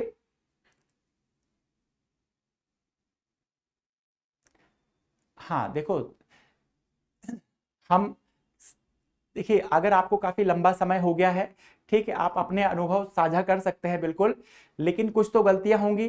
ठीक, जो समस्याएं हैं, समस्याओं को आपको उसका कारण ढूंढना पड़ेगा कि क्यों दिक्कत आ रही है, क्या दिक्कत आ रही है, फिर उसका समाधान हो सकता है। हम तो इस क्लास में नए बच्चे भी हैं जो पहली बार आ रहे हैं और पुराने बच्चे भी हैं, सबकी समस्याएं अलग अलग प्रकार की हो सकती हैं। ठीक है, सभी के दृष्टिकोण से ही ये हम चर्चा कर रहे हैं कि क्या करना चाहिए। अगर आपने समय लगा है आपको तो क्या गलती हुई है, उनको आप गलतियों को पहचान कीजिए। ठीक, यहाँ आप लोग आ भी सकते हैं, अगर टीचर से मान लो हमसे मिलना है तो नॉर्मली दिनकर गोलंबर जो सेंटर है पटना में, यहाँ पे क्लासेस होती हैं, वहां हम 4 बजे से क्लास होती है, तो थोड़ा लगभग 1-2 बजे तक, 2:30 बजे तक आते हैं, तो आप चाहें तो कभी मिल भी सकते हैं। तो जो व्यक्तिगत समस्याएं हैं कि आप पहले एग्जाम दिया है, नहीं हुआ है, तो वो उनका समाधान अलग तरीके से होगा, उसके लिए मेंटरशिप वगैरह वो सब चीजें होती है। ठीक, तो हम जो देखिए अभी इस बार का जो रिजल्ट है, 70% बच्चे पहली बार में आए। इनफैक्ट एक स्टूडेंट तो एग्जाम के एक दिन पहले आके मिली कि सर इस बार हमने दिया था, गलती से पास भी हो गया, हम 3rd ईयर में ही थे और हमें नहीं समझ में आ रहा है कि हम क्या करें, कैसे करें, और हम तो एग्जामिनेशन छोड़ने का सोच रहे हैं। ठीक, वो स्थिति भी है कि बिना तैयारी के जब पास हो सकता है, क्योंकि पेपर का स्तर थोड़ा अलग तरीके का था, तो आप भी कर सकते हैं। ठीक है, आइए, तो मुख्य परीक्षा हमारी 4-5 दिन चलती है। इस 4-5 दिन में हमको बहुत, अब इन 4-5 दिन से पहले भी आप लगातार पढ़ रहे हैं, टेस्ट सीरीज भी देते हैं हम लोग, है ना, लगातार, तो हम बहुत थक जाते हैं। जैसे कि मान लीजिए कि जिन लोगों का जो सेंटर, ठीक, तो एग्जाम देने के लिए आप अगर पटना आ रहे हैं यहाँ सेंटर पे मुख्य परीक्षा देने के लिए, तो अपनी सारी किताबें, नोट्स तो ला नहीं सकते, आपको नोट्स बनाने हैं मुख्य परीक्षा के लिए, और 100 से 150 पेज की कोई नोटबुक चाहिए आपको, कॉपी चाहिए, उसमें नोट्स बनाने हैं। किस प्रकार से नोट्स बनाने हैं? फ्लो चार्ट के माध्यम से। एक कोई टॉपिक जो देखिए आपके सिलेबस में जो भी इंपॉर्टेंट टॉपिक हैं, जो इंपॉर्टेंट एरियाज हैं, उनके पूरा इतिहास आपको पता है, बहुत सारी चीजें पता है, बुक्स आपके पास जो है लक्ष्मीकांत वगैरह सब नोट्स ही हैं। हमें क्या चाहिए कि हम एक ऐसा स्ट्रक्चर बनाएं, फ्लो डायग्राम बनाएं, जिसको कि हम 2-3-4 घंटों में कर पाएं। जैसे कि मान लीजिए जीएस पेपर 2 जो है, इसमें आपको ज्योग्राफी भी है, पॉलिटी भी है, साइंस भी है, इकोनॉमी भी है, ये 3-4 सब्जेक्ट हैं। अब मान लीजिए सैटरडे को जो पिछला सैटरडे जो लोग गया, उस दिन जो लोग एग्जाम दे के आए, उसके बाद से लेके मान लीजिए मंडे मॉर्निंग तक, आज सुबह तक लोगों ने पढ़ाई की होगी, तो कितना पढ़ पाएंगे? क्या आप इस इतने सारे जो सब्जेक्ट हैं इनकी मोटी मोटी किताबों का रिवीजन कर पाएंगे? बिल्कुल नहीं। ठीक, इनमें जैसे कि नैनो टेक्नोलॉजी पे सवाल साइंस में बार बार रिपीट हो रहा है, ज्योग्राफी में आपदा प्रबंधन पे रिपीट हो रहा है, या फिर आपके जैसे कि पाल जो कला है, या आपके जो पटना कलम वगैरह पे रिपीट हो रहा है। तो जो रिपीट हो रही हैं चीजें, उनके लिए तो हम व्यवस्थित क्या प्रस्तावना में लिखेंगे, क्या उपसंहार कंक्लूजन में लिखेंगे, ठीक, या किसी का अच्छा कोट से हम शुरू करेंगे। इसको एक हमको पतली सी कॉपी में लेके आना है, ताकि इस एक को हम जल्दी से घंटे 2 घंटे 4 घंटे में सब्जेक्ट के मोटे मोटे सारे इश्यूज को कवर कर पाए। जब हम रिवीजन करते हैं तो हमारा कॉन्फिडेंस बढ़ता है, लेकिन अगर हमारा कॉन्फिडेंस डाउन है, मान लो कि हम रिवीजन नहीं कर पाए, मोटी मोटी किताबें होने की वजह से कॉन्फिडेंस डाउन हो गया, तो एग्जाम में हमारा परफॉर्मेंस गड़बड़ा सकता है। तो रिवीजन बेहतर हो पाए, इसलिए हर एक विषय का, हमारे ज्योग्राफी के भी जो जितने मेंस के इंपॉर्टेंट एरियाज हैं, जैसे कि मान लो कि एक हिमालय वाला जो इशू है, तो 1 पेज से ज्यादा नहीं लगेगा, आधा पेज में उसके मेन पॉइंट क्या होने चाहिए, पूरा नहीं उतारना है कि आप इसमें बहुत बारीक बारीक शब्दों में लिखें, सारा का सारा करें। फ्लो चार्ट, कौन सी चीजें मिस नहीं होनी चाहिए, एक कॉपी ऐसे की बना लीजिए। जब आप तैयारी करोगे, ठीक, तो तैयारी करोगे तो जो भी मेन इश्यूज हैं उन पे कौन सी कहावतें, जैसे बिहार में एक कहावतों वगैरह के ऊपर जो कुछ देता है, मुहावरे देता है, उनके ऊपर आपको लिखने के लिए कहता है, जैसा बोएंगे वैसे ही काटेंगे, इस तरीके से जो आया है। तो ऐसी लिस्ट आप एडवांस में बना सकते हैं। अच्छे कोट, महिला सशक्तिकरण जैसा इशू है, शिक्षा इशू है, या भारत एक महान देश कैसे बनेगा, इसमें जो अच्छे अच्छे लोगों के, जवाहरलाल नेहरू के कोट हैं, ये एक जगह पे आप एक कॉपी में लेके आइए, ठीक है, ताकि उसको आप यूज कर पाए। ठीक है, कोई कहानी वगैरह से शुरू करते हैं जो लोग, तो हमको चाहिए संक्षिप्त नोट्स। ठीक, तो सारी लड़ाई उन 4-5 दिनों की है। 4-5 दिनों में कई बार लोग होता है इतना उनको हेक्टिक हो जाता है शेड्यूल, तबीयत खराब हो जाती है, बीमार हो जाते हैं, या एग्जामिनेशन में परफॉर्म ही नहीं कर पाते। इतना 3 घंटे का जो है टायरिंग होता है, जो ये सारी चीजें, जैसे इस बार तो जो पहला पेपर था उसमें 2 शिफ्ट में कर दिया था, ठीक, हिंदी और ऐसे जो है एक ही दिन में हो गया था। तो ऐसा भी अगर कर देते हैं, ये जीएस के पेपर भी 2 शिफ्ट में हो सकते हैं, कोई बहुत बड़ी बात नहीं है। तब आप कैसे करोगे? तो सुबह की शिफ्ट में मान लीजिए कि 10 से 1 और फिर 2 से 5 अगर ऐसे एग्जाम कर ले तो रिवीजन नहीं हो पाएगा। ठीक, तो हम क्लास में तो खूब डिस्कशन करेंगे जम के, ठीक, सारा कोई दिक्कत नहीं है, आप उसको आराम से कीजिए। लेकिन आप मुख्य परीक्षा के, अभी हम मुख्य परीक्षा की बात कर रहे हैं, मुख्य परीक्षा के लिए एक पतली सी कॉपी बनाइए, जिसमें कि आप कम से कम 100-150 पेज का जो है इसमें फ्लो डायग्राम बनाइए। ठीक, इनको आप लेकर के इंस्टीट्यूट भी यहां भी आ सकते हैं, दिखा सकते हैं टीचर्स को कि आप किस तरीके से उसको बना रहे हैं, क्योंकि चर्चा करते समय तो काफी सारे इश्यूज डिस्कशन होते हैं। जैसे अगर मान लो कि हम भूकंप के कारणों के ऊपर बात करें, तो भूकंप के कारणों के ऊपर जब हम बात करते हैं, आप डिस्क्रिप्शन में लिखने लगोगे तो हो सकता है प्लेट टेक्टोनिक पे खूब सारा लिख दो, तो हमको उसके ज्यादा से ज्यादा जितने भी कारण हैं मानवीय और प्राकृतिक, उनको हाईलाइट करके एक जगह पे हम बना लेंगे। तो अब जब जैसे जैसे हम आगे जब टॉपिक डिस्कशन पे जाएंगे ना, तो वहां भी मैं आपको बताऊंगा कि इसमें क्या हो सकता है। ठीक, जैसे मॉनसून का सवाल जो रिपीट हो रहा, आज भी जो जीएस पेपर 2 आया है उसमें वर्षा को लेकर के, शीतकालीन वर्षा को लेकर वर्षा पे सवाल बन ही रहा है। मॉनसून पे पिछले बार 2 सवाल पूछे थे, उसके पहले भी 69th में भी सवाल पूछा था। तो जो एरियाज बार बार रिपीट हो रहे हैं उनमें हम बहुत अच्छा तरीके से कर सकते हैं, रिपीटिशन वाले जो इश्यूज हैं खासतौर से उनको। तो अपने नोट्स बनाने हैं, हाँ आप अपना, लेकिन बुक लिखने का कोशिश ना करें कि हम अपना स्पेक्ट्रम एक बना देंगे सब कुछ कॉपी करके, उसमें बहुत सारा समय लगेगा। स्मार्ट स्टडी जो लोग करेंगे वो कम समय में सफलता पा पाएंगे।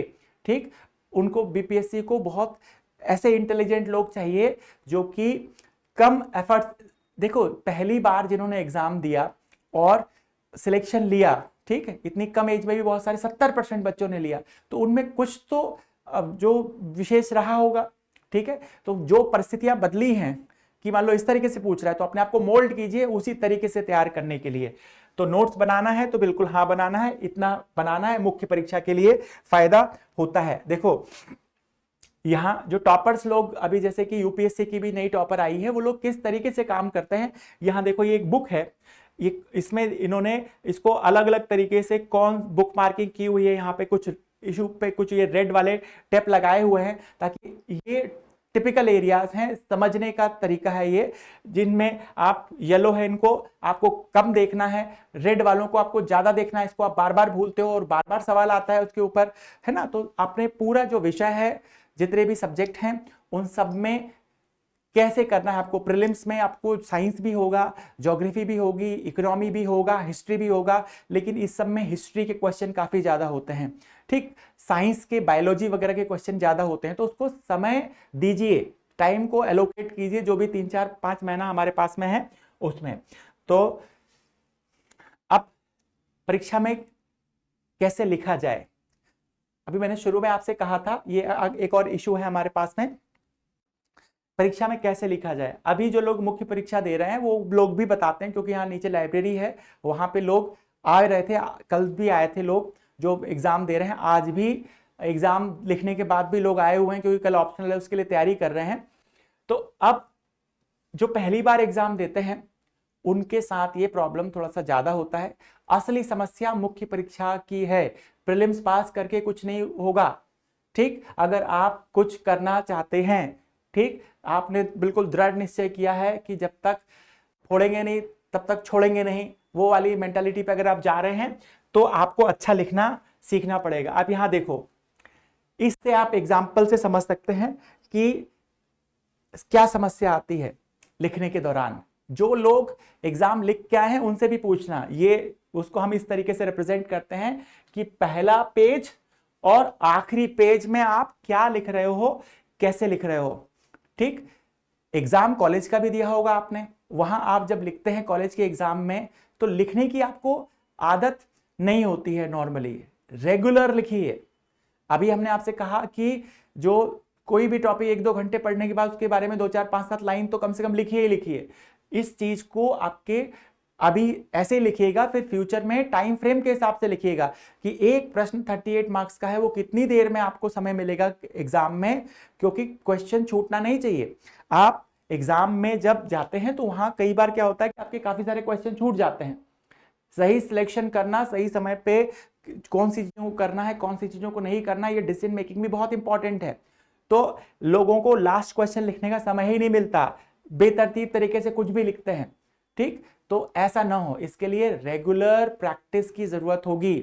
रेगुलर लिखिए, रेगुलर कुछ भी लिखिए, लेकिन उसमें आपका दिमाग चलना चाहिए। अगर आप कोई मूवी देख के आए हैं तो मूवी की समरी के बारे में लिखिए। अगर आपने क्लास अटेंड जैसे आज किया है तो इसका अनुभव भी लिखिए कि आज आप जो मान लो कि क्लास अटेंड किया है तो 10 लाइन 15 लाइन में उसके बारे में आप क्या सोचते हैं उसको लिखो। आपके विचार क्रिटिकल हो सकते हैं लेकिन लिखना है। लिखने से आपके दिमाग की एनालिसिस पावर बढ़ती है, जैसे मैथ्स करने से एनालिसिस पावर बढ़ती है, जैसे कविता लिखने से एनालिसिस पावर बढ़ती है, वैसे ही आप कुछ भी करोगे, दिमाग का यूज करोगे तो वो आपकी पावर बढ़ेगी। तो एग्जाम में क्वेश्चन छूटते हैं लोगों के, तो यहां पे समय प्रबंधन आज से ही गांठ बांध लीजिए, रेगुलर आपको लिखना है। यहाँ क्लास जब आते हैं तो यहाँ क्लास में भी रेगुलर टेस्ट वगैरह होते हैं, उस पर लिखने पे जोर दिया जाता है। आप लोग भी वहाँ जो जैसे कि ऑनलाइन भी हमारा क्लास है, तो पिछले सालों के क्वेश्चन, प्रीवियस ईयर के जो भी क्वेश्चन हमने मान लो कोई टॉपिक करते हैं तो उस टॉपिक को समझिए। ऑब्जेक्टिव हम यहाँ भी सॉल्व करेंगे कुछ हर एक टॉपिक से रिलेटेड। आप अपने घर पे जो भी आप मटेरियल में बताता हूं अभी, तो वहां से भी उसको कीजिए और समय प्रबंधन के साथ अभी से आंसर लिखिए। ठीक है कि आपने जब भी कोई आंसर लिखा तो ये देखिए कि कितनी देर में लिखा, साइड में उसमें लिख देना आज कौन सा महीना है, कौन सा डेट है, आज आप किस टॉपिक पे लिख रहे हो और कितनी देर में आपने उसको किया, तो उसको लिखना। क्वालिटी के चक्कर में ज्यादा नहीं रहना है फिलहाल कि आप सोचें कि हमारा बहुत अच्छे से हम पढ़ लेंगे तभी लिखेंगे, वो परफेक्शन कभी नहीं आता है, वो हमेशा इंप्रूवमेंट की गुंजाइश कुछ ना कुछ बनी रहती है। ठीक है, तो परीक्षा में लिखा कैसे जाए, ठीक, तो शुरुआत में आपको वो प्रश्न लिखना है। कई बार क्या होता है, शुरुआती प्रश्न बहुत टफ होते हैं, ठीक, आपको हो सकता है कि उस पर उतना कंफर्ट नहीं है तो पेज आगे बदल के शुरुआत कर सकते हैं। जब थोड़ा सा आप रिलैक्स हो जाते हैं ना तो आप अच्छे तरीके से करने की स्थिति में आते हैं, तो इसको ध्यान रखेंगे। अभी फिर और जब जरूरत होगी तब हम बात करेंगे। तो रोज लिखें, रोज क्या लिखना है, कम से कम 1 पेज,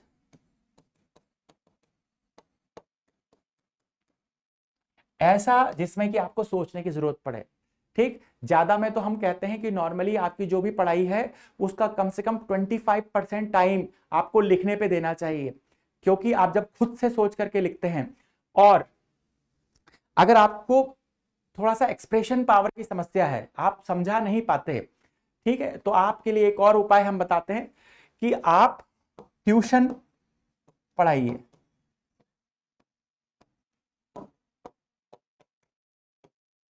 अब आप कहेंगे कि सर इतना समय की कमी है, फिर आप कह रहे हैं कि ट्यूशन पढ़ाइए। अरे भाई, आप में एक्सप्रेस करने की क्षमता नहीं होगी, ट्यूशन किसको पढ़ाना है, एक बच्चे को पढ़ाइए, ज्यादा लालच मत कीजिए। और किस स्टैंडर्ड को, ये 6 से लेके 8, 6 to 8 स्टैंडर्ड के किसी बच्चे को ट्यूशन पढ़ाइए और ईमानदारी से पढ़ाइए। ठीक, जब आप उसको पढ़ाने के लिए सोशल स्टडीज जाएंगे तो आप उसको अच्छे से समझाने की कोशिश करना। हम चाहते हैं कि आप में एक्सप्रेशन पावर आए, जैसे कि आपके टीचर अच्छे से समझा पाते हैं क्योंकि वो चीजों को कई बार देख चुके होते हैं। जब आप किसी को भी, या अगर ऐसा नहीं है, इसको आपको देखो, यहां हमने इसलिए कहा ये काम आप दोस्तों के साथ भी मिलकर कर सकते हैं, 2-3 लोगों का ग्रुप हो सकता है, वहां एक दूसरे को भी समझा सकते हैं। लेकिन इसमें क्या होता है कि जब तक आप पैसे पे नहीं करते हैं ना, तो आप में सिंसियरिटी नहीं आती। आप कहेंगे 2 दिन तो चर्चा कर ली, उसके बाद आप घर जा रहे हैं, कहीं कुछ हो रहा है ना। तो बेहतर है कि आप जब ये करते हैं, किसी से पैसा ले लेते हैं, तो आप उसको पढ़ाएंगे तो आपको रेगुलर टाइम से जाना पड़ेगा। और अगर आप उसकी जो छोटे छोटे, उसमें वहां भी 6-7-8 की साइंस भी तो आपके एग्जाम में आती है, तो वो आपके कॉन्सेप्ट ज्योग्राफी भी तो आती है। तो अगर नहीं उतना डिटेल, हम 12th की बात नहीं कर रहे हैं, हम तो सिर्फ उन लोगों की बात कर रहे हैं। कोई चीज पढ़ाइए, पढ़ाने से आपकी एक्सप्रेशन पावर, चाहे आप फिजिक्स पढ़ाते हैं, चाहे केमिस्ट्री पढ़ाते हैं, चाहे साइंस पढ़ाते हैं, चाहे जीएस हिस्ट्री पढ़ाते हैं, ये 6-7-8 में क्या होगा कि वो जीएस की किताबें ही होंगी जिनको आपको पढ़ना है, खुद भी पढ़ना है, तो उसको पढ़ा के आपको पैसा मिलेगा। और पैसे पे ध्यान मत दीजिए, अपनी एक्सप्रेशन कितना अच्छे से अच्छे उसको समझा सकते हैं, कितने सरल शब्दों में समझा सकते हैं, अगर आप ये सीख गए तो आप लिखना भी सीख जाएंगे। ठीक है, तो रेगुलर लिखिए। और ये जो बात हमने कही, अगर आप ये नहीं कर सकते, इसमें समस्या है समय की, आपको लगता है कि समय व्यर्थ होगा, तो आपके जो फ्रेंड्स हैं किसी एक आध के साथ में आप ग्रुप बनाइए, ज्यादा नहीं 1-2, और उनके साथ में रेगुलर डिस्कशन कीजिए। ठीक, फालतू बहस नहीं करनी है, कुतर्क नहीं करना है, सार्थक बहस कीजिए। न्यूज़पेपर के जो एडिटोरियल थे, मान लो कि अभी भारत पाकिस्तान के बीच विवाद चल रहा है, आतंकवाद क्या चीज है, तो उस पर क्रिटिकल परिभाषा क्या होनी चाहिए आतंकवाद की। ठीक, तो उसके बाद में वो जो उसके तरीके क्या क्या हैं। ठीक, आतंकवाद एक राजनीतिक विचारधारा है जिसमें आप किसी राजनीतिक लक्ष्य की प्राप्ति के लिए आतंक का सहारा लेते हैं और लोगों में, आम जनमानस में भय का वातावरण पैदा करते हैं। ठीक, तो आप इस प्रकार से चीजों को परिभाषित कर पाए किसी भी चीज को, ये कब होगा, क्रिटिकल चीजें तब के अंदर तब आएंगी जब आप रेगुलर चीजों को करेंगे। तो ये कैसे लिखा जाएगा, आपके विचार अच्छे होंगे। तो अगर आप चाहते हैं कि जल्दी हो चीजें तो सिंसियर बनिए और इन चीजों को करिए। चलिए, तो ये हमने किया। अब मैं आपको बुक्स कौन सी पढ़नी है, ठीक है, उस बारे में बताता हूं पहले, ताकि हम फिर अपने डिस्कस नॉर्मल हमारे टॉपिक्स हैं उन पे आए। ठीक, समय हमारे पास बहुत ज्यादा नहीं है कि हम बहुत सारी इधर उधर की बातें करें, लेकिन जो कुछ 2-4 मुद्दे मुझे लगे कि हम शुरुआत में उस पर बात होनी चाहिए, ताकि रेगुलर आपकी क्वालिटी का इंप्रूवमेंट हो। ठीक है, उस दृष्टिकोण से हमने इसको लिया है। तो हाँ, सब्जेक्ट पे ही जा रहे हैं, सब्जेक्ट पे ही जा रहे हैं, हमको अपने ज्योग्राफी वगैरह में कैसे क्या करना है उसी पे हम जा रहे हैं। तो अब हम बात करेंगे बुक्स, कि हमको कौन सी बुक्स चाहिए। हमको चाहिए सबसे पहले तो एटलस, और एटलस आपको चाहिए ऑक्सफोर्ड स्टूडेंट्स एटलस। आपके पास कोई और एटलस है चलेगा, अगर आपने नहीं ली है तो हम आपसे कहेंगे कि ऑक्सफोर्ड स्टूडेंट एटलस लीजिए, और इसमें इंग्लिश का ही एडिशन लीजिए। हिंदी वाला जो एडिशन है उसमें जो 4th एडिशन है, उस एडिशन में थोड़ी सी समस्या है, पीछे के बहुत सारे मैप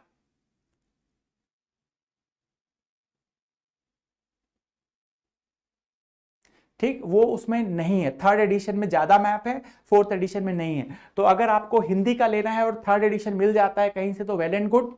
ठीक, जो लेटेस्ट एडिशन है उसमें पीछे उसमें मैप कम है, वर्ल्ड मैप बहुत सारे गायब हैं, प्रिंट में ही शायद कुछ दिक्कत हुआ है। ठीक, तो एटलस चाहिए। हमारी तरफ से हम प्राथमिकता आपको कह रहे हैं कि इंग्लिश वाली जो एटलस है ऑक्सफोर्ड की, स्टूडेंट्स वाली है। ठीक, यहाँ पे एक स्कूल एटलस भी आता है।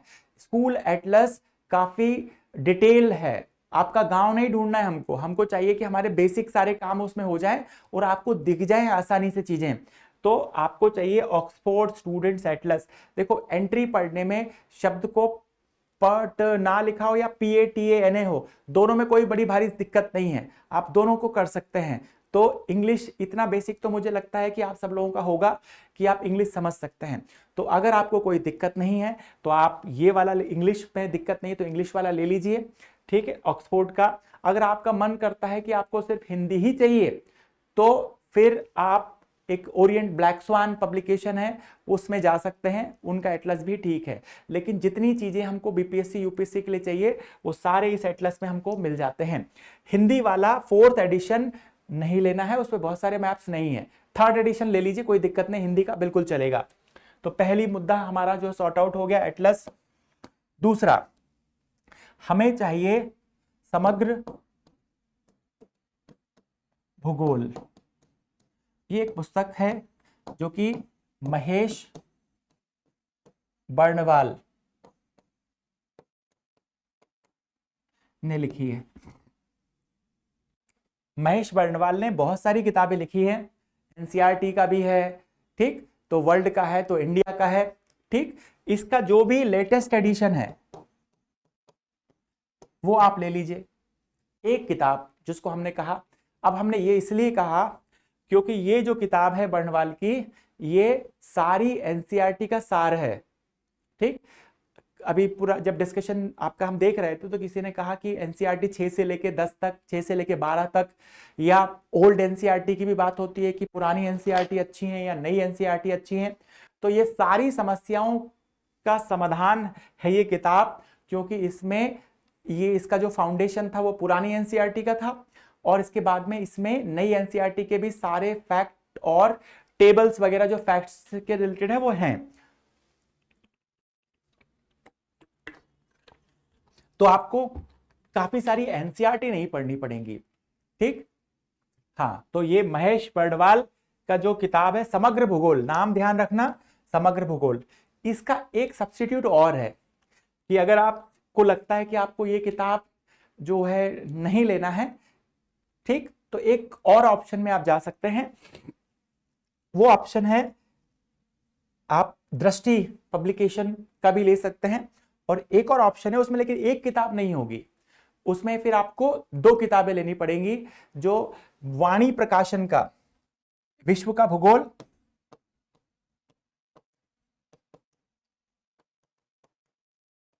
प्लस भारत का भूगोल। ठीक, ये दो किताबें आपको लेनी पड़ेंगी। ये परीक्षा वाणी या बौद्धिक प्रकाशन नाम से ये आता है। ठीक, परीक्षा वाणी। तो दो किताबें ये ले सकते हैं, इनमें आपको एमसीक्यू भी मिल जाएंगे। ठीक, काफी सारे इसके साथ एमसीक्यू मिल जाएंगे और इंपॉर्टेंट फैक्ट बॉक्स में मिल जाएंगे। ठीक, तो ये कोर एनसीईआरटी है, देखो इसमें बहुत फैक्ट होगा, ये आईएएस वाईएएस के हिसाब से भी थोड़ा सा ज्यादा हो जाएगा। अगर आपको लगता है कि आपका एक सूत्री अभियान बीपीएससी तक ही आपको सीमित रखना है, ये मार्केट में अवेलेबल होता है, बहुत सारे लोग लेते हैं, तो ये भी एक ऑप्शन है। ठीक, और ये एक दूसरा ऑप्शन है, इसमें सारी एनसीईआरटी का सार है, तो हमको जितना चाहिए होता है उतना सब मिल जाता है। तो हमने दो ऑप्शन आपको दे दिए, दृष्टि को भी रख सकते हैं, तीसरे ऑप्शन में दृष्टि का भी जो भूगोल का मटेरियल है, एक चाहिए कोई भी, या तो ये ले लो या ये ले लो या दृष्टि ले लो। हमारा अपना जो पर्सनल वो है बीपीएससी के लिए, वो हमें लगता है कि ये आपके बीपीएससी के जो रिक्वायरमेंट है वहां तक है। ये विश्व का भूगोल और भारत का भूगोल ये आप परीक्षा वाणी वाला लेते हैं तो ये थोड़ा सा डेप्थ हो जाएगा, पढ़ने में आपको समय लगेगा। हाँ, लेकिन इसमें एमसीक्यू साथ में मिल जाते हैं। अगर आप ये सब ले रहे हैं तो एक और जो एमसीक्यू सॉल्व करने के लिए आपको घटना चक्र, अब ठीक है, ये तो हमारी हो गई पढ़ाई, और पढ़ाई करने के बाद आप सेट लगाओगे। ठीक, तो सेट लगाने के लिए एक ऑप्शन है घटना चक्र। घटना चक्र में आपको बीपीएससी, यूपीपीसीएस, राजस्थान, मध्य प्रदेश और यूपीएससी, ये तीनों चारों आपको वहां से मिल जाएंगे घटना चक्र में से। साथ ही आप घटना चक्र के अलावा एडुटेरिया ने भी जो एनसीईआरटीज हैं उनको मिला करके उनमें से कंटेंट निकाल करके 7500 क्वेश्चन का एक पूरा का पूरा सेट जो है ये एमसीक्यू का जो बनवाया था, वो भी बहुत अच्छा है। एनसीईआरटी का सार है वो पूरा उसमें, और जो पुराने समय में जो टेस्ट सीरीज ली गई थी पिछले सालों में, उन सारी टेस्ट सीरीज को क्लब करके वो किया गया है। और वो 7500 क्वेश्चन का डिस्कशन भी एडुटेरिया की वेबसाइट पे है। वो क्वेश्चन को कैसे क्या करना है, रवि वर्मा सर के नाम से आपको वहां पे एडुटेरिया क्लासेस वाला जो चैनल है वहां पर उसमें मिलेगा आपको। तो तीसरा जो एमसीक्यू, कितने आपको एमसीक्यू सॉल्व करने हैं, तो यहाँ पे आप एडुटेरिया 7500 वाले पे जा सकते हैं। ठीक, और ये घटना चक्र की सॉफ्ट कॉपी भी अवेलेबल होती है नेट पे। तो घटना चक्र, इनमें से कोई एक से आप एमसीक्यू सॉल्व कर सकते हैं। बहुत सारे हम यहां भी लेंगे, लेकिन आप भी जब सेट लगाओगे तो आपको देखो बहुत सारे ऑप्शन है। केबीसी जो नैनो है, नैनो का जो बिहार से रिलेटेड मटेरियल है वो आप देख सकते हैं। ठीक, बाकी सब में हम आपको रिकमेंड करेंगे कि आप जो ये नॉर्मल फॉलो होता है, क्योंकि पुराना जो भी मटेरियल है जैसे लूसेंट है उसमें गलतियां नहीं है। ये समग्र भूगोल महेश बर्णवाल का इतने बार रिप्रिंट रिवाइज हुआ कि गलतियां इसमें नहीं है। ठीक है, नहीं तो जो मटेरियल उससे रिलेटिवली थोड़े से नए होते हैं, बिहार का भूगोल जो आप पढ़ते हो वो केबीसी नैनो वाला, ठीक है, बहुत अच्छे से फैक्चुअल चीजें उस पर अरेंज की हुई हैं। ठीक, तो वो आप देख सकते हो। एडुटेरिया का भी वैसा ही मटेरियल मार्केट में आने वाला है, तो वो भी बहुत इक्वली अच्छा होगा। काफी बढ़िया तरीके से प्रवीण सर ने काम करवाया है उसके ऊपर, तो वो भी आप देख पाएंगे। फिलहाल हमारा ऑब्जेक्टिव है कि हम ज्योग्राफी को कर पाएं, तो ऑप्शन मैंने आपको दे दिया, ये एक किताब। बाकी हम सब क्लास में करेंगे ना, क्लास में भी यहाँ भी तो हम लोग डिस्कशन करेंगे। ठीक, तो ये आपको करना है। टेस्ट सीरीज एक और चीज है, आपको टेस्ट सीरीज, कितनी टेस्ट सीरीज है, ठीक है, बस लास्ट पॉइंट, उसके बाद हम अपने सब्जेक्ट पे आएंगे। हाँ देखो शिवम, सॉफ्ट कॉपी इंटरनेट पे अवेलेबल है, आप चाहे तो वहां से एमसीक्यू देख सकते हैं, ले सकते हैं। ठीक, इसका घटना चक्र का। ठीक, तो एमसीक्यू चाहिए आपको, तो कई बार बच्चों के पास में पैसे नहीं होते हैं तो वो इतने सारी चीजें नहीं कर सकते हैं, तो मिनिमम वाली बात है। टेस्ट सीरीज कितनी देनी है, टेस्ट सीरीज ईमानदारी से देनी है। टेस्ट सीरीज ऐसा नहीं करना है कि आपको जा करके एडुटेरिया का भी ज्वाइन कर लिया है और भी जो इंस्टीट्यूट हैं 2-4 जगह से ज्वाइन कर लिया और सब जगह से वहां के टेस्ट पेपर पीडीएफ ला के इकट्ठा कर रहे हो, ये बिल्कुल नहीं करना है। कोई भी एक टेस्ट सीरीज ज्वाइन कर लो। टेस्ट सीरीज का पर्पस होता है कि आपकी चीजें समय पे खत्म हो जाएं। ठीक, जैसे मान लीजिए कि टेस्ट सीरीज शुरू हो रही है कोई, और उसमें उन्होंने दिया है कि अब से 7 दिन के बाद में आधुनिक भारत पे वो टेस्ट लेंगे, तो आपका कोशिश होना चाहिए कि उन 7 दिन में आधुनिक भारत का सिलेबस पूरा अच्छे तरीके से रिवाइज करके वहां चले जाएं। आप कई सारे बच्चों को हमने देखा है कि वो हर दूसरे तीसरे दिन टेस्ट के लिए जा रहे हैं, कहीं यहां जा रहे हैं, कहीं वहां जा रहे हैं। उससे कुछ नहीं होने वाला है, उससे और कंफ्यूजन होगा। अगर आप अपना सिलेबस पूरा नहीं कर पा रहे हैं और सारा मटेरियल ला ला के इकट्ठा रख रहे हैं, तो उससे ज्यादा बेहतर है कि आप कुछ पे फोकस करो और उसमें सिलेबस को कवर करो। सारा टॉपिक जो भी आपका जो उस क्वेश्चन का मतलब उस टेस्ट सीरीज में होने वाले में जो होना है, आपको वो एरिया सारे पढ़ के जाओ आप कम से कम, ताकि आपका परफॉर्मेंस चेक हो सके, आप वहां बेस्ट रिजल्ट दे सको, है ना। तो ये अप्रोच के साथ आप करोगे तो आपको ज्यादा फायदा होगा, है ना। पढ़ाई करना जरूरी है, ये नहीं कि हम काफी सारा जगह जा करके बाद में आंसर शीट लगा करके उसमें से मिला लेंगे, ठीक है। पहले किताब से क्लास लीजिए, किताब से पढ़िए, उसके बाद टेस्ट एमसीक्यू लगाइए। आंसर पीछे से नहीं देखना है, आंसर आपको या तो अपने नोट्स में से खोजने हैं कि इसका आंसर क्या होना चाहिए। पीछे से जब आप आंसर देख लेते हो तो कई बार आंसर अगर गलत है तो गलत का गलत ही आप रट्टा मारते हो। आपके किताब में से ढूंढिए कि इसका आंसर आपसे क्यों नहीं बना, कहां आपको पढ़ने में कमी रह गई, उस इशू को फिर से पढ़िए।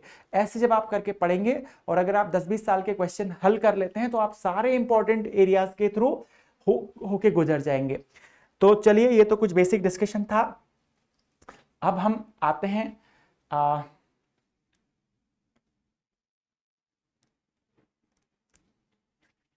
हमारे ज्योग्राफी पे।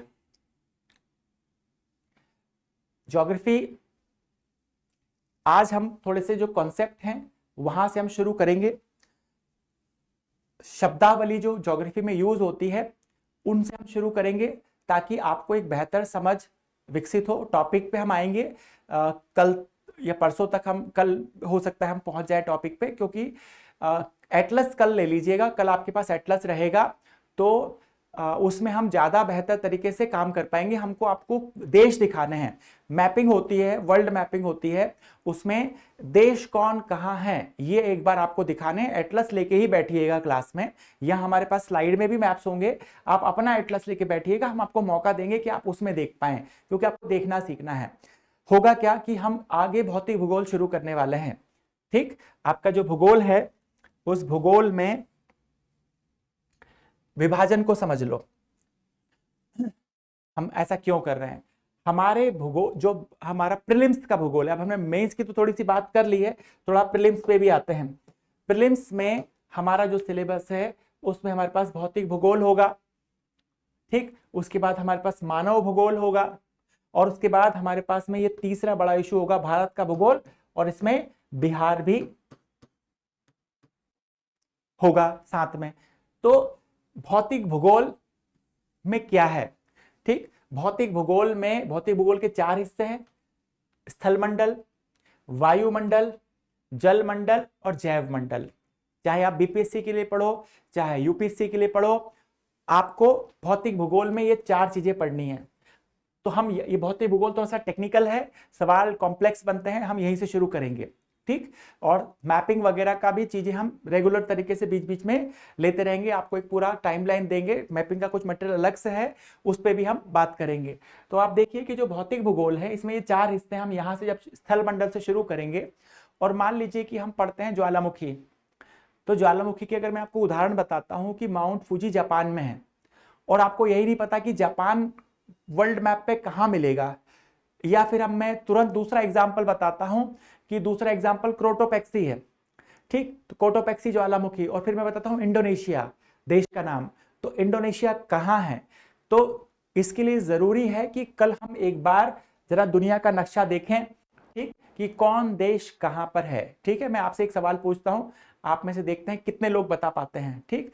सवाल मेरा है कि मॉरिशस कौन से महाद्वीप में है, देखते हैं कुछ कोई लोग बता पाते हैं, कितने लोग सही बता पाते हैं, ठीक है। तो देखिए, रिस्पॉन्स कीजिए जरा कि मॉरिशस कहां पर है, ठीक है। मैं वेट कर रहा हूं,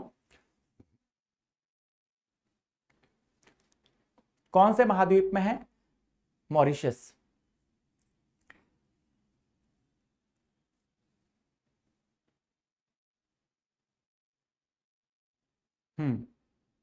प्रीतम कुमार ने बताया है, ठीक है। और लोग, हाँ देखो कुछ लोग यूरोप भी बता रहे हैं।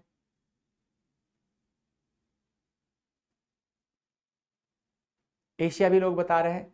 ठीक, मॉरिशस वो क्षेत्र है जहां पर बहुसंख्यक लोग यूपी और बिहार के हैं। ठीक, जहां भोजपुरी भाषा राष्ट्रीय भाषा है। ठीक, अफ्रीका में है। ठीक, तो हम कल तक मतलब आज अभी हम कुछ टॉपिक डिस्कशन करेंगे, तो उसके बाद हम पहले वर्ल्ड मैप में देश देखेंगे। बस सिंपल सा देश देखेंगे कि एशिया कहाँ है वर्ल्ड में, एशिया में देश कौन कौन से, मोटे मोटे हम यहाँ पे बताते जाएंगे और आप उनको देखते जाइएगा। धीरे धीरे धीरे धीरे करके आपको कॉन्फिडेंस आएगा, आदत होगी कि देश कौन कहाँ पर है। क्योंकि सवाल आते हैं, 4 देश दे देगा और कहेगा कि कौन सा इनमें से कौन सा देश है इजराइल से सीमा नहीं बना रहा है, या कौन सा देश ऐसा है जो अफगानिस्तान से सीमा नहीं बना रहा है। तो आप जब मैप्स को देखेंगे धीरे धीरे धीरे करके, हाँ ठीक है बहुत बढ़िया, ठीक है बहुत सारे लोगों ने बहुत अच्छा आंसर दिया, ठीक है, लेकिन क्लास में हमको सबको देखना, हम एक ऑर्डर में चलते हैं। ठीक है, जब हमको सीखना होता है तो एक ऑर्डर में चलना पड़ता है हमको। तो हम जैसे कि हमने आपको ज्वालामुखी का एग्जाम्पल बताया था, तो ज्वालामुखी का एग्जाम्पल देते समय मैं एक ही बार में 10 देशों का नाम लूंगा।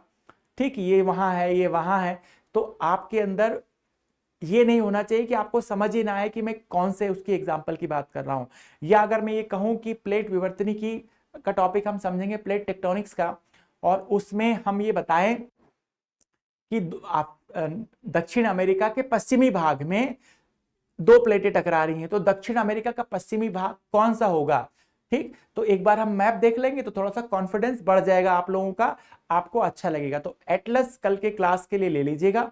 ठीक, ये हमारा रिक्वेस्ट है और उस पे हम जाएंगे। तो ठीक है, तो ये हमारा जो शुरू होने का जो तरीका होगा वो यहीं से होगा कि हम भौतिक भूगोल पे जाएंगे। पहला ये कॉन्सेप्ट वाली चीजें हैं, टर्म्स। जब भौतिक भूगोल हम पढ़ेंगे तो वहां पे बार बार कुछ टर्म्स आएंगे, तो उन शब्दावलियों को हम पहले समझना चाह रहे हैं कि वो शब्दावलियां क्या हैं, फिर आते जाएगा जैसे जैसे वैसे वैसे क्लियर होगा। तो हम पढ़ेंगे भौतिक भूगोल। भौतिक भूगोल के 4 हिस्से हैं। इनमें से ये जो जैव मंडल वाला टॉपिक है, स्थल मंडल, वायुमंडल, जल मंडल और जैव मंडल, जैव मंडल में इकोलॉजी एनवायरनमेंट वाले टॉपिक होते हैं।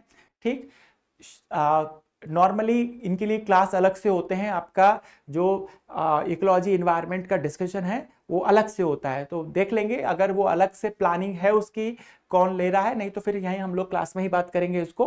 तो ये अलग से होता है। फिर मानव भूगोल, मानव भूगोल इसमें आर्थिक भूगोल, प्राथमिक क्षेत्र, द्वितीयक क्षेत्र, तृतीयक क्षेत्र, जनसंख्या, संचार, संचार में जो परिवहन के साधन होते हैं जैसे कि आपके रेलवे है, हाईवे है, ठीक, एयरवेज है, बंदरगाह है, ठीक, ये सब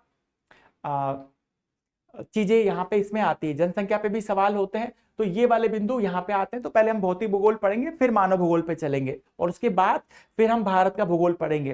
क्योंकि भारत का भूगोल जब हम पढ़ेंगे तो उसमें हमको इन सिद्धांतों की जरूरत पड़ेगी। जैसे हमको मानसून समझना है, तो मानसून में अगर ये वायुमंडल से रिलेटेड कॉन्सेप्ट नहीं है तो आप समझ में ये आने में थोड़ी सी दिक्कत आएगी, तो इसलिए इसको पहले लेना जरूरी होगा। तो ये जो हमारा डिस्कशन है उसमें प्रमुख संकल्पनाओं में टर्म्स हैं। आइए समझते हैं कुछ चीजों को। सबसे पहला जो कॉन्सेप्ट है ये है जल डमरू मध्य, इसको इंग्लिश में कहते हैं स्ट्रेट। स्ट्रेट क्या होता है? स्ट्रेट एक ऐसा सागरीय क्षेत्र है, क्योंकि हमको आगे जब हम मैप देखेंगे, ठीक, तो ये मैप में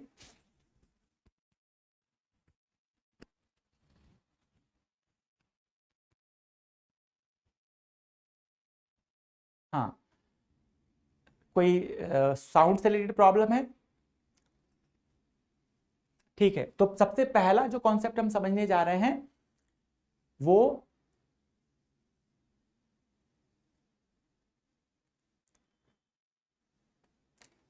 है स्ट्रेट। क्या होता है? क्योंकि हम काफी सारे एग्जाम्पल देखेंगे, फ्यूचर में मैपिंग करेंगे तो वहां फिर हम उसको कॉन्सेप्ट को नहीं देखेंगे, केवल हम जल संधियां कहाँ कहाँ कौन कौन सी है उतने तक सीमित हो जाएंगे। यहाँ पे तो एकदम बहुत आसान सा टर्म है, लेकिन आगे कुछ और भी आएंगे। जैसे आपसे पूछे कटक क्या चीज है, ठीक, हाँ कटक क्या चीज है तो फिर आपको समस्या आएगी। अगर हम कहें कि घाटी क्या चीज है, ठीक, तो समस्या आएगी। तो एक बार में हम सारे शब्दों को एक साथ में ले रहे हैं ताकि क्रमबद्ध तरीके से हो। कुछ लोगों को एकदम सरल लग सकता है तो बहुत अच्छी बात है, क्योंकि हमको तो सारे लोगों को लेके चलना है। तो जल संधि क्या है? जल संधि एक ऐसा लंबा सागरीय क्षेत्र है जो दो बड़े सागरीय क्षेत्रों को जोड़ता है। तो दो तरीके से परिभाषा करते हैं इसकी। पहला कि एक लंबा सा सागरीय क्षेत्र जो दो बड़े सागरीय क्षेत्रों को जोड़ता है, ये एक परिभाषा है। और दूसरी परिभाषा ये है कि एक ऐसा लंबा सागरीय क्षेत्र जो दो स्थल खंडों को अलग करता है। तो ऐसी व्यवस्था को हम कहते हैं जल संधि या जल डमरू मध्य। ठीक, अब हम एग्जाम्पल लेते हैं इसका। ठीक, इसका एग्जाम्पल लेते हैं, उससे आपको थोड़ा सा समझ में आएगा। जैसे कि ये दक्षिण पूर्व एशिया का मैप है। यहां पर मलेशिया का क्षेत्र है, यहां इंडोनेशिया का क्षेत्र है, और इन दोनों के बीच में हमारे पास ये मलक्का की जल संधि है। ठीक, मलक्का। तो जल संधियां क्या करती है? जल संधियां दो सागरीय क्षेत्रों को जोड़ती है। ठीक, देखते हैं आप में से कितने लोग बता पाते हैं कि ये जो मलक्का जल संधि है ये कौन से सागरों को जोड़ती है? बताइए जरा, देखते हैं। मलक्का जल संधि कौन से सागरों को जोड़ती है? अगर आपके सामने ये मैप ना खुला हो तो बहुत से लोगों को समझने में दिक्कत होगी कि ये कौन से, जब आप मैप पे देखते हैं ना तो वहां पे एग्जैक्ट वो चीज सामने नहीं दिखती है जो है। कई बार ऐसा होता है। ठीक, जैसे आप पाक जल संधि का कोई कह रहा था कि पाक जल संधि किसको जोड़ रही है, उस पर भी आएंगे हम लोग जब हम जल संधियां पढ़ेंगे डिटेल में। वो जो एमसी जो आपके मैपिंग वाला पार्ट करेंगे ना, तब वहां पे जाएंगे। तो ये जो ये जो मलक्का जल संधि है, ये यहां पर इस साइड में जो सागर है उसको बोलते हैं अंडमान सागर। अभी बस सिर्फ कॉन्सेप्ट समझिए कि जल संधि क्या होती है। और दूसरी तरफ दक्षिणी चीनी सागर, इन दोनों को जोड़ती है ये। और अलग किसको करती है? अलग करती है ये मलय प्रायद्वीप को, अलग करती है इंडोनेशिया के सुमात्रा द्वीप से। एकदम बहुत आसान सा है ये, लेकिन अगर आपसे पूछा जाए कि किस किस को अलग कर रही है तो कंफ्यूजन हो सकता है। तो कॉन्सेप्ट वाली बात है कि जल संधियां लंबे सागरीय क्षेत्र हैं जो कि दो बड़े सागरीय क्षेत्रों को जोड़ते हैं तथा दो स्थलखंडों को अलग करते हैं। अब ये जल संधियों का महत्व इसलिए है क्योंकि जो विश्व व्यापार होता है उसमें इनका योगदान है। जितना भी विश्व व्यापार है उसका 90% से ऊपर सागरों से होता है। और सागरों में हमारे पास में 5 महासागर हैं। ये 5 महासागर जो हैं, ये 5 महासागर आपस में जहां कई जगह पे कनेक्ट होते हैं तो बहुत कम जगह होती है जल की। ठीक, वो स्थान उनको कनेक्ट करता है। तो जैसे कि अगर हम परिवहन के साधनों को लें, अगर आपको चाहिए कि आपके देश की अर्थव्यवस्था अच्छी चले तो आप जो भी उत्पाद हैं जो बेच रहे हैं वो सस्ते से सस्ते कीमत पे दूसरे देश भेज पाए। तो जब आप जितने सस्ते में भेज पाएंगे उतना ही आपके लिए बेहतर होगा। तो समुद्री परिवहन, जैसे ये जहाज देख सकते हैं आप कि जो सामान्य प्रकार के जहाज हैं इनकी क्षमता 8-10 हजार कंटेनर तक होती है। जो बहुत बड़े से बड़े जहाज हैं वो 30,000 कंटेनर तक भी ढोने की क्षमता रखते हैं। ऐसे कम से कम 4-5 जहाज डेनमार्क के पास हैं जिनमें 30,000 से भी ज्यादा कंटेनर आ जाते हैं। तो इतने सारे कंटेनर लेके आप जब जाओगे तो सस्ता परिवहन पड़ेगा। तो ये एक सागर से दूसरे सागर में जब आप जाओगे तो आपको ऐसे कई सकरे रास्तों का उपयोग करना पड़ेगा। जैसे ये पश्चिम एशिया में ये है फारस की खाड़ी। यहां पर बहुत सारा पेट्रोलियम का उत्पादन होता है। दुनिया का 60% पेट्रोलियम जो यहां इस फारस की खाड़ी में होता है, और ये सारा का सारा पेट्रोलियम यहां से बाहर निकलता है। तो यहां भी एक सकरा सा रास्ता है। ठीक, ये वाला, ठीक, ये वाला। तो इस सकरे से रास्तों को, और यहाँ फिर बड़ा सा सागरीय क्षेत्र, इधर अरब सागर आ जाएगा, यहाँ ओमान की खाड़ी है, इसको कहते हैं हारमुज। की जल संधि। ठीक, एग्जाम्पल फिर हम देखेंगे भविष्य में। अभी आप सिर्फ समझिए कि जल संधि एक लंबा सा सकरा क्षेत्र है जो दो बड़े सागरीय क्षेत्रों को जोड़ता है और अंतरराष्ट्रीय परिवहन में इनका योगदान होता है और दो स्थल खंडों को भी अलग करता है। ठीक, अगर आपको कॉन्फिडेंस है कि आपको ये आता है तो ट्राई कीजिएगा, घर पे देखिएगा कि ये हार्मुज जल संधि कौन से किस किस को अलग करती है, बताएगा कोई?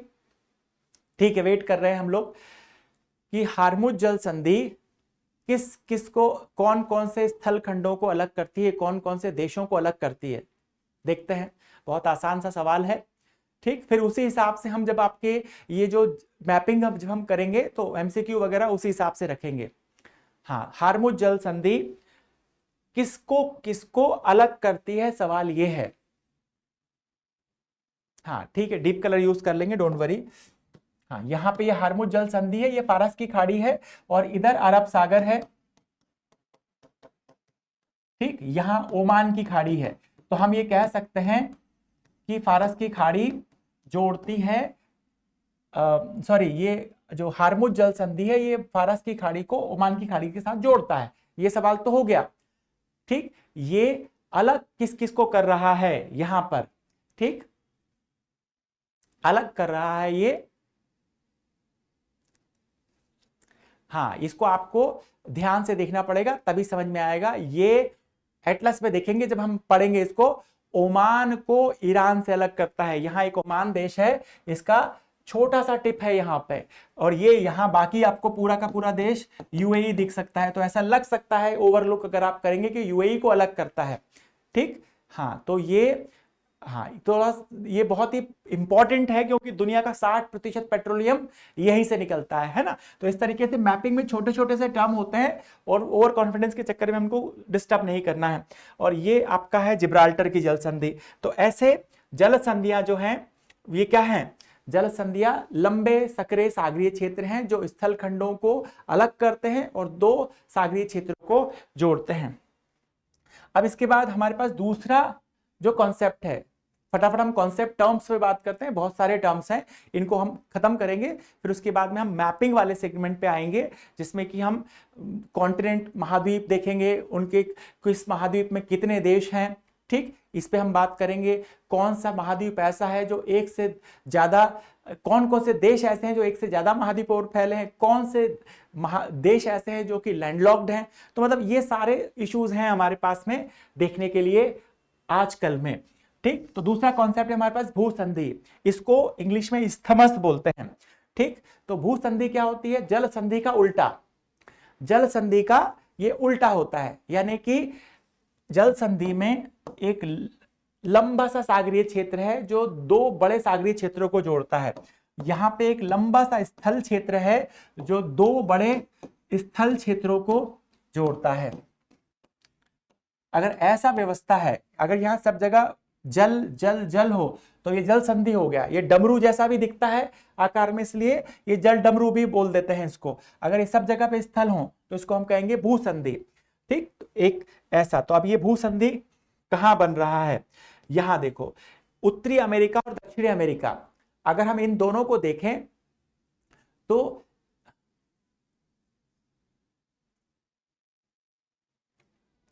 देखिए अभी ये तो टर्म्स हैं, यहां पे हम नहीं लिखेंगे। ठीक है, आगे के हमारे जो डिस्कशन होंगे उसमें मैं धीरे बोलूंगा, रिपीट भी करूंगा ताकि आप लिख पाए। ये बेसिक टर्म्स हैं, एक हमें प्रक्रिया है, एक प्रोसेस है, इनको करना है एक बार। ठीक है, तो अगर आपको लगता है कि इतना मतलब बहुत बेसिक से स्लाइड आपको मिलेंगी, सारी की सारी स्लाइड आपके पास आएंगी, इनमें चीजें लिखी होंगी। ठीक है, जहां जैसे जो मेंस के टॉपिक हैं जिनमें कि टेक्निकलिटीज हैं वो मैं डिक्टेट करूंगा, आराम से डिक्टेट करूंगा, आप उसको लिख पाएंगे। ठीक है, बाकी सब हम एक एक वर्ड बोल करके लिख नहीं पाएंगे। ये थोड़ा सा आसान सी चीजें हैं, जैसे आप लोग रिप्लाई भी कर रहे हैं तो क्लास का लेवल ठीक है ना। तो देखिए, इस्थमस, स्थल संधि, स्थल संधि क्या हो रहा है? आपके पास ये वीडियो भी रहेगा, वीडियो में से देख करके आप जो है इसको नोट्स भी कंपाइल कर सकते हैं, पीडीएफ भी आपको मिल जाएगा, इसमें भी लिखा रहेगा। नॉर्मली यहाँ जो भी परिभाषाएं हैं वो इसके अंदर आपको नोट्स में भी मिलेंगी, तो आप वो भी कर पाएंगे। नहीं तो फिर हमको सिलेबस कवर करने में काफी ज्यादा समय लगेगा, सारा का सारा अगर हम लिखेंगे तो अब इस्थमस में देखो, ये उत्तरी अमेरिका है और ये दक्षिण अमेरिका है, इन दोनों के बीच में ये जो लंबा सा स्थलखंड है, इन दोनों बड़े स्थलखंडों को जोड़ रहा है, तो इसको या तो इस्थमस बोल लीजिए अंग्रेजी में, या फिर इसको बोलिए भूसंधि। तो अब इस भूसंधि में, भूसंधि का इंपॉर्टेंस क्या है, भूसंधियों के आर पार हम बनाते हैं नहरें। जैसे कि ये जो भूसंधि है, इसमें यहां पर पनामा नहर का विकास किया है। ठीक, 3-4 एग्जाम्पल हैं भूसंधियों के, ठीक, उनको हम यहीं पे भी देख सकते हैं, आगे उनकी जरूरत नहीं पड़ेगी। तो ये यहां पे है पनामा की भूसंधि। अभी आपके पास एटलस नहीं है, ठीक है, कल आपके पास एटलस होगी तो फिर हम मतलब उसी हिसाब से चीजों को देखेंगे। थोड़ा सा आराम से आपको मैं समय दूंगा कि आप इसको खोल भी पाए, कैसे पढ़ना है। कल एटलस होगी, फिर मैं बात करूंगा कल और। तो पनामा भूसंधि है, इस पनामा भूसंधि को काट करके यहाँ पे पनामा नहर बनाया गया है, और पनामा नहर जोड़ता है यहाँ पे, इधर अटलांटिक महासागर है और हाँ इधर साइड में आपके प्रशांत महासागर, इन दोनों को जोड़ता है। केवल और केवल इस बात पे ध्यान दीजिए, शब्द पे। पहला शब्द हमने सीखा समझा कि जल डमरू क्या होता है, दूसरा शब्द हम समझ रहे हैं, इनके एग्जाम्पल हम एटलस में आपकी मैपिंग करेंगे, आपको कुछ मटेरियल फॉरवर्ड होगा, उसमें कैसे टॉपिक वाइज चीजें होंगी, ठीक है ना। तो फिर हम मैपिंग पे फिर जाएंगे, अभी सिर्फ शब्दों को समझो, ठीक। तो ये पनामा की भूसंधि है, इसको काट करके, भूसंधियों को काट करके नहरें बनाई जाती हैं। यहां पर ये अफ्रीका का मैप है, ठीक। इस अफ्रीका के मैप में इस जगह पे अगर आप देखोगे, यहां पर जहां अफ्रीका एशिया से जुड़ता है, इस जगह पे यहां पे हमको एक जल संधि, यहां पे भूसंधि मिलेगी जिसका नाम है स्वेज, ठीक। ये स्वेज भूसंधि को काट करके यहां पे जमीन को काट करके ये स्वेज नहर बनाई गई है, ठीक। यहां पे ये पनामा भूसंधि को काट करके पनामा नहर बनाई गई। तो फिर सिर्फ कॉन्सेप्ट याद रखो कि भूसंधियों को काट करके नहरें, आपकी नहरें बनाई जाती हैं जो सागरों को जोड़ती है। देखिए, जब तक ये पनामा, जब तक ये आपकी स्वेज नहर यहां नहीं बनी थी, तब तक अगर मुंबई से आपको जाना था लंदन, तो अफ्रीका का चक्कर लगा करके आपको जाना होता था। केप ऑफ गुड होप वाला जो मार्ग है उसको लेकर के आपको जाना होता था। अब लेकिन आप सीधे यहाँ पे, ये आपका है पश्चिम एशिया, सऊदी अरब, यहाँ बीच में ये लाल सागर है, यहाँ से सीधे नहर के माध्यम से जा सकते हैं, ठीक। जब तक ये पनामा नहर नहीं बना है, तब तक आपको अगर जाना है, न्यूयॉर्क से जाना है सैन फ्रांसिस्को, यूएसए के एक तट से दूसरे तट जाना है, तो आपको पूरा चक्कर लगा के जाना पड़ता था। आप यहां से जा सकते हैं और लगभग 13,000 किलोमीटर कम आपको समय लगेगा, ठीक। ऐसा ही एक जो क्षेत्र है यहां पे, ये मलेशिया है, ठीक। मलेशिया में इस क्षेत्र को बोलते हैं क्रा भूसंधि, ठीक। इस क्रा भूसंधि को काट करके यहां पर चीन ने प्रस्ताव दिया था कि इसको काट देते हैं और यहां पे हम एक नहर बना देते हैं, यहां से केवल हमारे जहाज जाएंगे। अभी ये जो मलक्का जल संधि है, यहां पर जहाज जब जाते हैं तो उसमें चीन को प्राथमिकता नहीं मिलती। यहां भारत की, इंडोनेशिया की, ऑस्ट्रेलिया की और सिंगापुर की 4 लोगों की सेनाएं यहां रहती है, और सारे जहाज जो पहले आता है वो पहले जाता है, ठीक। तो चीन चाहता था कि यहाँ पे हम एक बना लें नहर, इसके लिए वो थाईलैंड को, यहाँ थाईलैंड देश है, इसमें थाईलैंड का हिस्सा यहाँ तक जा रहा है, तो थाईलैंड को लोन देना चाहता था। लेकिन जब तक लोन देता, उसके पहले श्रीलंका की में जो चीन ने लोन दिया था, उसकी वजह से उनको आर्थिक समस्याएं होने लगी। पाकिस्तान को जो लोन दिया उसमें आर्थिक समस्याएं होने लगी, तो ये लोग डर गए और इन्होंने हाथ वापस खींच लिया, नहीं तो ये नहर चीन बना लेता। तो ये बाकी की नहरें तो बन चुकी हैं, ठीक, लेकिन ये नहर नहीं बनी। तो क्रा भूसंधि को काट करके चीन ने प्रस्ताव किया है, ठीक है। ये आपको एग्जाम में पूछा जा सकता है, ठीक है। तो ये 3-4 भूसंधियां हमने देखी। कौन कौन सी भूसंधि? एक तो पनामा भूसंधि, एक क्रा भूसंधि, ठीक। इसके अलावा एक यहाँ पे स्वेज का जो भूसंधि है, ठीक। तो इन भूसंधियों के माध्यम से इनको काट करके इनमें नहरें बनाई जाती हैं। चलिए अगला शब्द, अगला टर्म हम समझते हैं। अगला शब्द है प्रायद्वीप। अगला शब्द है प्रायद्वीप। ठीक है, हम मैपिंग में भू संधियों की एक पूरी सी लिस्ट होगी, आपके पास भी होगी, यहाँ मैप पे भी होगी, और मैं आपको बताता जाऊंगा एक एक करके, आपके पास एटलस होगी, फिर हम देखेंगे फ्यूचर में। ठीक, किस दिन हम भू संधियों लेंगे, ये तो 2-3 सिर्फ एग्जाम्पल समझने के लिए लिए थे। फ्यूचर में हम मैपिंग करेंगे ना, तो उसमें पूरी लिस्ट आपके पास होगी, नाम मतलब उस शीट के ऊपर नाम लिखा है, सामने खाली जगह है, वो शीट यहाँ भी होगी, एटलस भी होगा, मैं नाम बोलता जाऊंगा, आप एटलस खोलेंगे, देखेंगे, और इस तरीके से हम प्रैक्टिस करेंगे। तो किस दिन भूसंधि, किसी दिन हम लोग पर्वत, किस दिन पठार, किस दिन मैदान, इस तरीके से धीरे धीरे करेंगे। अभी फिलहाल हम टर्म समझने की कोशिश कर रहे हैं। अगला शब्द है प्रायद्वीप, ताकि हम जब हम भौतिक भूगोल पढ़ें और वहां ये शब्द आए तो आप वहां वहां बार बार शब्द की परिभाषा में ही ना अटक जाएं। ठीक, ऐसा होता है। तो अगला शब्द है प्रायद्वीप, इसको अंग्रेजी में कहते हैं पेनिनसुला। अगर कोई स्थलखंड 3 तरफ से पानी से घिरा हो, ठीक, अगर कोई स्थलखंड 3 तरफ से पानी से घिरा हो तो उसको कहते हैं प्रायद्वीप। जैसे इस भाग को देखो, तो ये जो भाग है, यहां भी पानी है, यहां भी पानी है, यहां भी पानी है, तो इसको कहेंगे प्रायद्वीप।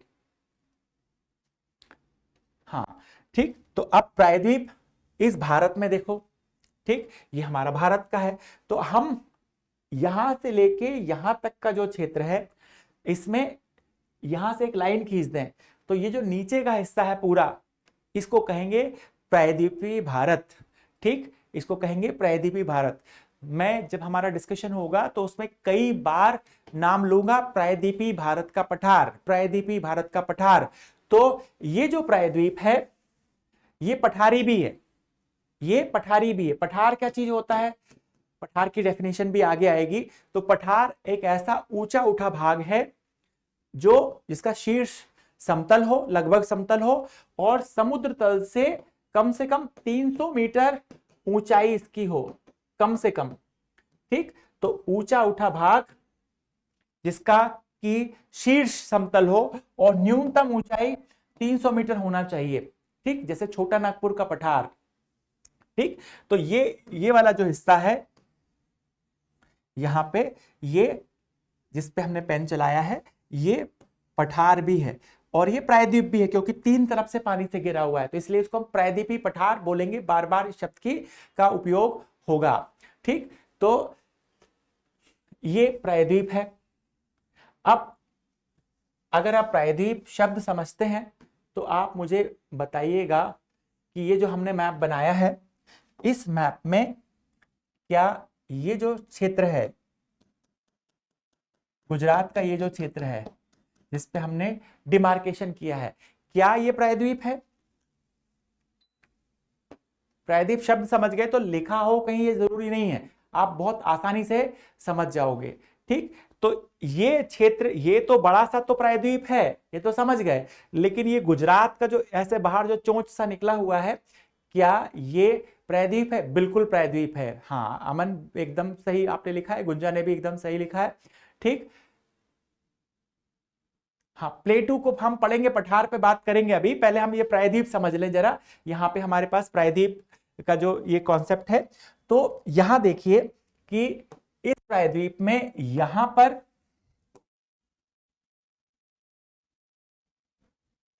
ये वाला जो भाग है, ये खंबात की खाड़ी है, ये वाला भाग है ये अरब सागर है, और ये वाला जो भाग है ये कच्छ की खाड़ी है। 3 तरफ से जल से अगर घिरा हो तो इसको हम कहेंगे कि ये प्रायद्वीप है। इसको कहते हैं काठियावाड़ प्रायद्वीप। ये वाला जो हिस्सा है इसका नाम है काठियावाड़ प्रायद्वीप। ठीक, अब चलिए एक और एग्जांपल लेते हैं। अपने एटलस जब आप लोगे ना तो उसमें और अच्छे से देख पाओगे। ठीक, अब एक और ले लेते हैं। यहाँ पे ये इसके ऊपर ये छोटा सा एरिया जिसको हमने ब्लैक अभी डिमार्केट किया है, ठीक, यहाँ पे ये वाला, क्या ये प्रायद्वीप है? बिल्कुल, ये भी प्रायद्वीप है, ये कच्छ का प्रायद्वीप है। जब एटलस में आप देखोगे तो ये भी आपको मिलेगा। ठीक, यहाँ पे एक छोटा सा जो जल क्षेत्र है, ठीक, जिसको कि हम बोलते हैं सरक्रीक, एक लंबा सा सकरा सा घुसा हुआ है। ठीक, तो ये काठियावाड़ प्रायद्वीप है, ये कच्छ प्रायद्वीप है। प्रायद्वीप वो क्षेत्र हैं जो तीन तरफ से घिरे हुए हैं पानी से। अब यहां देखो, ये अरब का प्रायद्वीप है, यहां से लेके यहां तक अगर एक लाइन खींच दें हम, ठीक, तो ये पूरा का पूरा क्षेत्र जिसपे हम जिसको ब्लैक से डिमार्केट कर रहे हैं, संसार का सबसे बड़ा प्रायद्वीप है। यहाँ ऊपर की तरफ आपको मिलेगा फारस की खाड़ी, यहाँ अरब सागर, यहाँ लाल सागर, इन तीनों से घिरा हुआ ये क्षेत्र प्रायद्वीप है।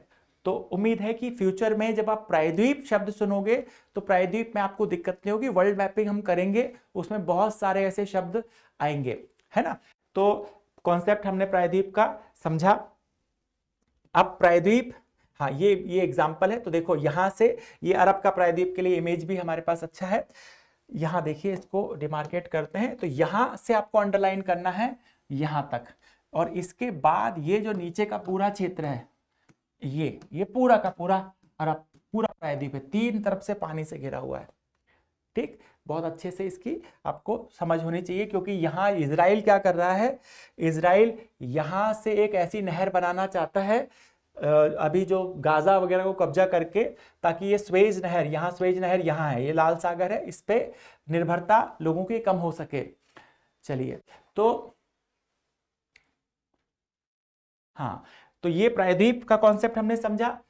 ठीक है, भारत में ये काठियावाड़ प्रायद्वीप, कच्छ प्रायद्वीप, ये सब हमने देख लिया। एग्जाम्पल आप देख सकते हैं, ये आपका जो मलक्का मलय प्रायद्वीप, ये आपका मलय प्रायद्वीप है। ठीक है, जब हम फिर अब प्रायद्वीप की लिस्ट देखेंगे, मैप आपके पास एटलस होगा, फिर और बात करेंगे। टर्म समझ गए। खाड़ी, तीन शब्द हैं। ठीक, हाँ तीन शब्द हैं। हिंदी में एक ही शब्द है खाड़ी, लेकिन इंग्लिश में तीन शब्द हैं। एक का नाम है गल्फ, एक का नाम है बे, और एक का नाम है बाइट। ठीक, तीन शब्द हैं। ये हिंदी में तीनों का एक ही मतलब है, खाड़ी, लेकिन सैद्धांतिक रूप से ये एक ही जैसी चीजें हैं, लेकिन एरिया बढ़ते जाता है। हम कहते हैं, जब बोलते हैं तो खंबात की खाड़ी बोल देते हैं, बंगाल की खाड़ी बोल देते हैं, लेकिन गल्फ ऑफ खंबात लिखते हैं और बे ऑफ बंगाल लिखते हैं।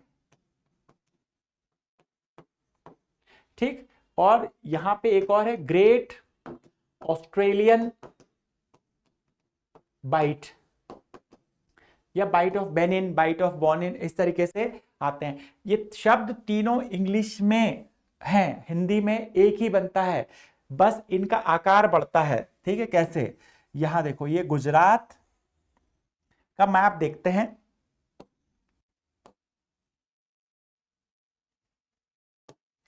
ये जो छोटा सा आकार है, एक ऐसा क्षेत्र, प्रायद्वीप का उल्टा है ये। ठीक, हाँ, ये जो कॉन्सेप्ट है ये प्रायद्वीप का उल्टा है। देखो, हम लोग एकदम जो सिस्टमेटिक तरीके से ज्योग्राफी पढ़ते हैं, जिसमें कि सीखा जाता है, आपको दोबारा समस्या ना हो उस तरीके से ले रहे हैं। चाहे आपका एकदम पहला दिन से भी अगर है तो आपको एकदम समझ में आएगा। ठीक, तो ये यहां पर एकदम छोटा सा क्षेत्र है। अगर ऐसा कोई जल क्षेत्र जो तीन तरफ से स्थल से घिरा हो, खाड़ी क्या चीज है, ऐसा जल क्षेत्र, प्रायद्वीप का उल्टा, प्रायद्वीप क्या है, स्थल क्षेत्र जो तीन तरफ से पानी से घिरा हो, वो प्रायद्वीप। और खाड़ी है अगर ऐसा क्षेत्र जो कि तीन तरफ से जमीन से घिरा हो। जैसे अगर आप समझें इसको, जैसे बंगाल की खाड़ी है, तो यहां पर इधर ये जमीन, इधर आपका म्यांमार वगैरह से रिलेटेड जमीन, और ऊपर बांग्लादेश से रिलेटेड जमीन, तो ये आपका बंगाल की खाड़ी है, बे ऑफ बंगाल, और तीन तरफ से जमीन से घिरी है, चौथे तरफ से खुला हुआ है। तो इसको अगर, इसका आकार देखो कितना बड़ा है और इसका आकार कितना बड़ा है, तो गल्फ सबसे छोटा होता है आकार में सामान्यतः, बे उससे बड़ा होता है, बाइट और भी बड़ा होता है। ऑस्ट्रेलिया का मैप देखना, जब आप ऑस्ट्रेलिया का मैप देखोगे तो यहां नीचे देख पाओगे ये ग्रेट ऑस्ट्रेलियन बाइट है, तो आकार काफी बढ़ता जाता है।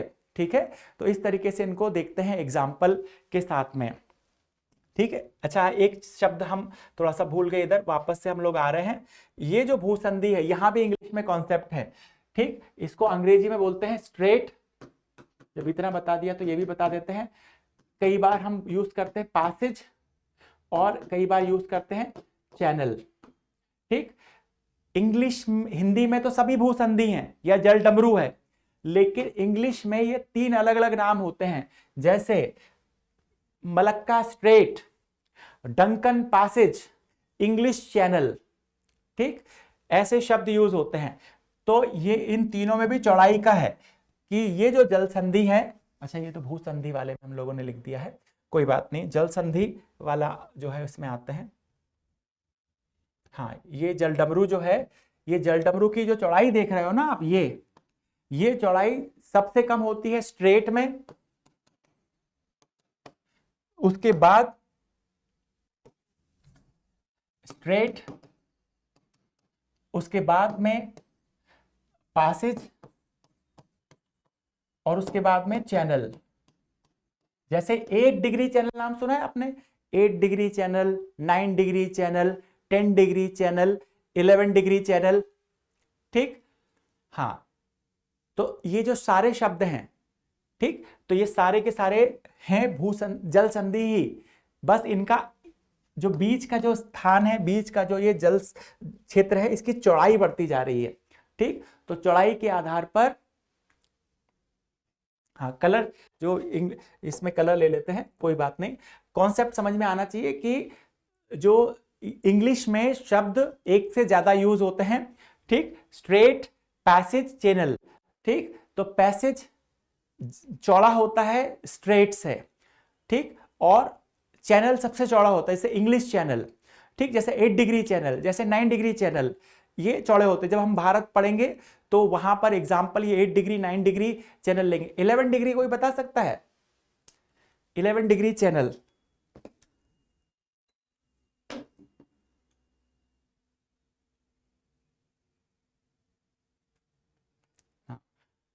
ठीक है, ठीक है, बस 5 मिनट में हम लोग ओवर कर रहे हैं, 10 o'clock तक है, कल हम अपने राइट टाइम पे शुरू करेंगे, ठीक है। 11 डिग्री चैनल अगर आप कोई बता सकते हैं, देखो शब्द यहां पे सिर्फ कॉन्सेप्ट समझिए, आगे हम, ये शुरुआत है, टर्म्स को लेकर के चलिए, आगे हम 10, 11 डिग्री सब उदाहरण समझेंगे, मैपिंग करेंगे, आपके पास एटलस भी होगा, ठीक। हाँ, तो ये जो आपके शब्द हैं, 11 डिग्री चैनल कोई बता सकता है? 11 डिग्री चैनल आपके लक्षद्वीप में है। लक्षद्वीप समूह में 2 ग्रुप हैं, ठीक। लक्षद्वीप में 36 द्वीप हैं, ठीक है, और इन 36 द्वीपों में से 2 गुट बनते हैं, 2 ग्रुप बनते हैं, अमीनी दीवी और मिनिकॉय, उन दोनों को अलग करता है 11 डिग्री, ठीक है। हम भारत पढ़ेंगे, वहां बात करेंगे। तो चैनल काफी इंपॉर्टेंट शब्द है, तो चैनल की चौड़ाई ज्यादा होती है, ठीक है। जैसे इंग्लिश चैनल है, जिनको स्विमिंग ज्यादा आती है, लगता है कि हमको खूब कॉन्फिडेंस आ गया है, तो उसको क्रॉस करके रिकॉर्ड बनाते हैं कि हम इसको भी पार कर सकते हैं, तो चौड़ाई का संदर्भ है यहाँ पे, ठीक है। तो ऐसे अगर आप ध्यान रखोगे तो चलिए वापस आते हैं हमारे डिस्कशन पे, 2 मिनट और, 1-2 शब्द और हैं। हाँ, इसके बाद में हमारे पास एक शब्द है शील्ड। शील्ड इंग्लिश का शब्द है, इसका एकाध किताब में ढाल लिख देता है, लेकिन ढाल नहीं पढ़ना है, शील्ड ही पढ़ना है। हाँ, तो शील्ड जो शब्द है, ये शील्ड आपने शायद शब्द सुना हो, कैनेडियन शील्ड। कनाडा जो क्षेत्र है वहां पर हमको, ये यहां हडसन की खाड़ी है, इस हडसन की खाड़ी के चारों तरफ का क्षेत्र है, ये शील्ड है, ठीक। शील्ड पृथ्वी के कठोरतम भूभाग हैं। शील्ड वो भाग हैं, अभी हम पढ़ने वाले हैं, आगे पढ़ेंगे हम, ये जो वैगनर का सिद्धांत है, महाद्वीपीय विस्थापन सिद्धांत।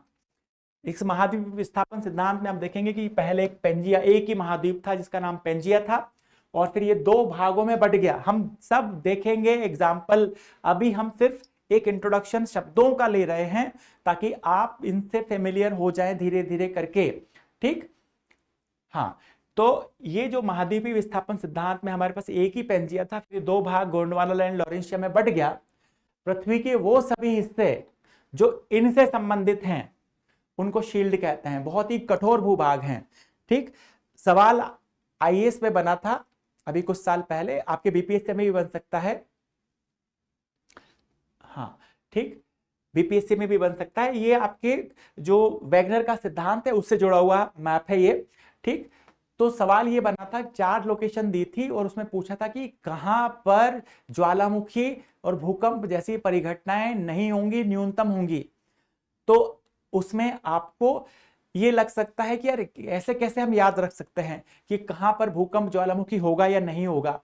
तो उसमें कॉन्सेप्ट था कि जो स्थल शील्ड हैं, जो कि प्रायद्वीप हमारे जो पुराने स्थलखंड लॉरेंशिया गोंडवाना लैंड का हिस्सा है, जो सबसे कठोर भूभाग हैं पृथ्वी के, वहां पर भूकंप वगैरह सारी चीजें नहीं होंगी। तो भारत में ये जो प्रायद्वीपीय भारत का पठार है, ठीक, देखो ये वाला जो मैप है इसमें जो पिंक कलर का क्षेत्र है, ये देखो, ये कैनेडियन शील्ड, ये भारत में जो प्रायद्वीपीय भारत का पठार है।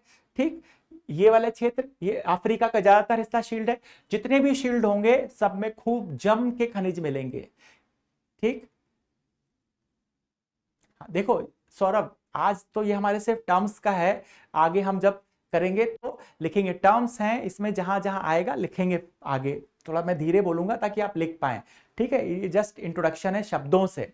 ठीक है, तो शील्ड पृथ्वी के सबसे कठोर भूभाग हैं जहां पे खूब खनिज हैं। जैसे आपसे पूछे बिहार में खनिज कहां मिलेगा, तो ये छोटा नागपुर से रिलेटेड जो प्रायद्वीपीय पठार का भूभाग है, दक्षिण में जो पठारी क्षेत्र है वहां मिलेगा। क्यों मिलेगा? क्योंकि वो शील्ड है, वो उस प्राचीन गोंडवाना लैंड का हिस्सा है। ठीक है, धीरे धीरे आप यूज टू हो जाएंगे। ठीक है, हाँ, तो काफी रंग बिरंगा मैप है, इसमें बहुत सारी चीजें हैं। यहाँ नीचे आपको इनके सबके मतलब दिखेंगे, इतना आपको देखने की जरूरत नहीं है। हम तो बस एक शब्द से मतलब है, यहाँ इसको ले लीजिए। ये दूसरा मैप है, थोड़ा सा सिंपल है। इसमें आप देखिए कि केवल शील्ड को कवर किया है इसमें। तो ये देखो, ये कैनेडियन शील्ड, ये कलर है, जहां जहां ये है ये सबसे कठोर भूभाग है। ठीक, यहाँ पे खूब खनिज मिलेंगे, एकदम सुपर रिच। ठीक, हाँ, तो शील्ड पृथ्वी के सबसे कठोर भूभाग हैं और भारत में भी शील्ड है, बिल्कुल है। आज आपको लगता है कि चीन जो से हम टक्कर ले रहे हैं मोबाइल उत्पादन में, ठीक है, तो उसका एक ही वजह है कि जितने भी प्रकार के जो दुर्लभ मृदा तत्व जिनका उपयोग इलेक्ट्रॉनिक हार्डवेयर बनाने में होता है, वो सब चीन में मिलते हैं। चीन की मोनोपोली है, लेकिन चीन के बाद में दूसरे नंबर पे भारत का स्थान आता है, क्योंकि चीन के पास भी कुछ हिस्सा है शील्ड का, जो लॉरेंशिया का कुछ हिस्सा था, भारत में गोंडवाना लैंड का कुछ हिस्सा है, और यहां सब हम इनको ढूंढ सकते हैं। तो शील्ड ढाल से होता है ना, ढाल तो मजबूत होती है, लड़ाई करते हैं तलवारबाजी में, तो उससे आप इसको याद रख सकते हैं। यहां पेट्रोलियम नहीं मिलेगा, यहां पे आपको मिलेंगे धात्विक खनिज। चलिए, एक और शब्द है, एक और टर्म है। अच्छा ठीक है, अगला शब्द है पर्वत शिखर। बस लास्ट टर्म है ये, फिर इसके बाद में ओवर करेंगे हम लोग, नेक्स्ट क्लास में देखेंगे। एटलस भी ले आएंगे आप ना, तो फिर धीरे धीरे आपका थोड़ा सा मोमेंटम बनेगा। पर्वत शिखर से मतलब है ऐसा ऊंचा उठा भूभाग जिसकी ऊंचाई कम से कम 1000 मीटर हो और जिसका शीर्ष शंकु के आकार का हो। ये ऊंचाई होनी चाहिए और शीर्ष शंक्वाकार, तो इसको कहेंगे पर्वत शिखर। पर्वत शिखर के एग्जाम्पल दुनिया भर के हैं, माउंट एवरेस्ट, K2। तो 1000 मीटर का ध्यान रखिएगा, अगर 1000 मीटर से नीचे है तो उसको हम शिखर नहीं बोलेंगे। ठीक, क्योंकि अगर ऐसे हम आइडेंटिफाई करने लगे तो बहुत सारे हो जाएंगे। तो ये पर्वत शिखर, चाहे आप गुरु शिखर बोलिए, चाहे K2 बोलिए, चाहे नंदा देवी बोलिए, ठीक है, ये सब के सब पर्वत शिखर है। और पर्वत शिखर जैसे ये माउंट एवरेस्ट का फोटो है, ये पर्वत शिखर है। ठीक, शीर्ष शंकु के आकार का है और ऊंचाई 1000 मीटर से ऊपर होनी चाहिए, तब इसको हम पर्वत शिखर कहेंगे। ठीक, यहां देखो इस मैप में थोड़ा सा ये ब्राइटनेस की वजह से नहीं दिखेगा, नेक्स्ट टाइम हम थोड़ा सा डार्क इसको करवा लेंगे। तो इसमें हमको ये बहुत सारी, जब आपका पीडीएफ आएगा ना इसका, तो पीडीएफ में सही दिख जाएगा। हाँ, तो इसमें आपको देखने को मिलेगा K2, कंचनजंगा, या फिर नोकरेक या पारसनाथ झारखंड में आपको मिलेगा, बिहार ये छोटा नागपुर पठार का सबसे ऊंचा, बेलाडीला, धूपगढ़, गुरु शिखर, ऐसे बहुत सारे जो आपको शिखर मिलेंगे, पर्वत शिखर। ठीक, हिमालय में खूब सारे ऐसे पर्वत शिखर मिलेंगे। और जब ये लास्ट चीज है, जब ये पर्वत शिखर कई सारे एक साथ हो तो इसको बोलेंगे पर्वत श्रृंखला। पर्वत शिखरों की अगर एक सीरीज हो पूरी, कई सारे एक साथ एक लाइन से हो, तो इसको बोलते हैं पर्वत श्रृंखला। ऊंचाई 1000 मीटर से ऊंची होनी चाहिए। ठीक, तो अब हम यहां ऐसे बोलें तो महान हिमालय, मध्य हिमालय और शिवालिक, ये सब क्या है? ये है पर्वत श्रृंखला, पर्वत शिखरों की सीरीज, पर्वत शिखरों की सीरीज। तो 1000, 10,000 नहीं, 1000 मीटर ऊंचाई होनी चाहिए मिनिमम। उसके ऊपर कितनी भी हो सकती है। 1000 मीटर से अगर नीचे रहा तो उसको हम टीला बोल सकते हैं। और अगर ऐसा रहा कि 1000 मीटर से कम ऊंचाई के काफी सारे हमारे पास टीले एक लाइन से हैं, तब उसको हम बोलेंगे कटक, अंग्रेजी में बोलते हैं रिज। जैसे कि अभी जब हम पढ़ेंगे आएगा, वहां मैं लिखवाऊंगा, ठीक है, वहां मैं धीरे बोलूंगा ताकि आपको लिखने का मौका मिले। ठीक है, तो अगर कम हाइट है तो उसको बोलेंगे रिज। जैसे कि अरावली दिल्ली के आसपास एक रिज के रूप में है। जैसे कि समुद्रों में मध्य महासागरीय कटक पढ़ेंगे हम लोग, है ना।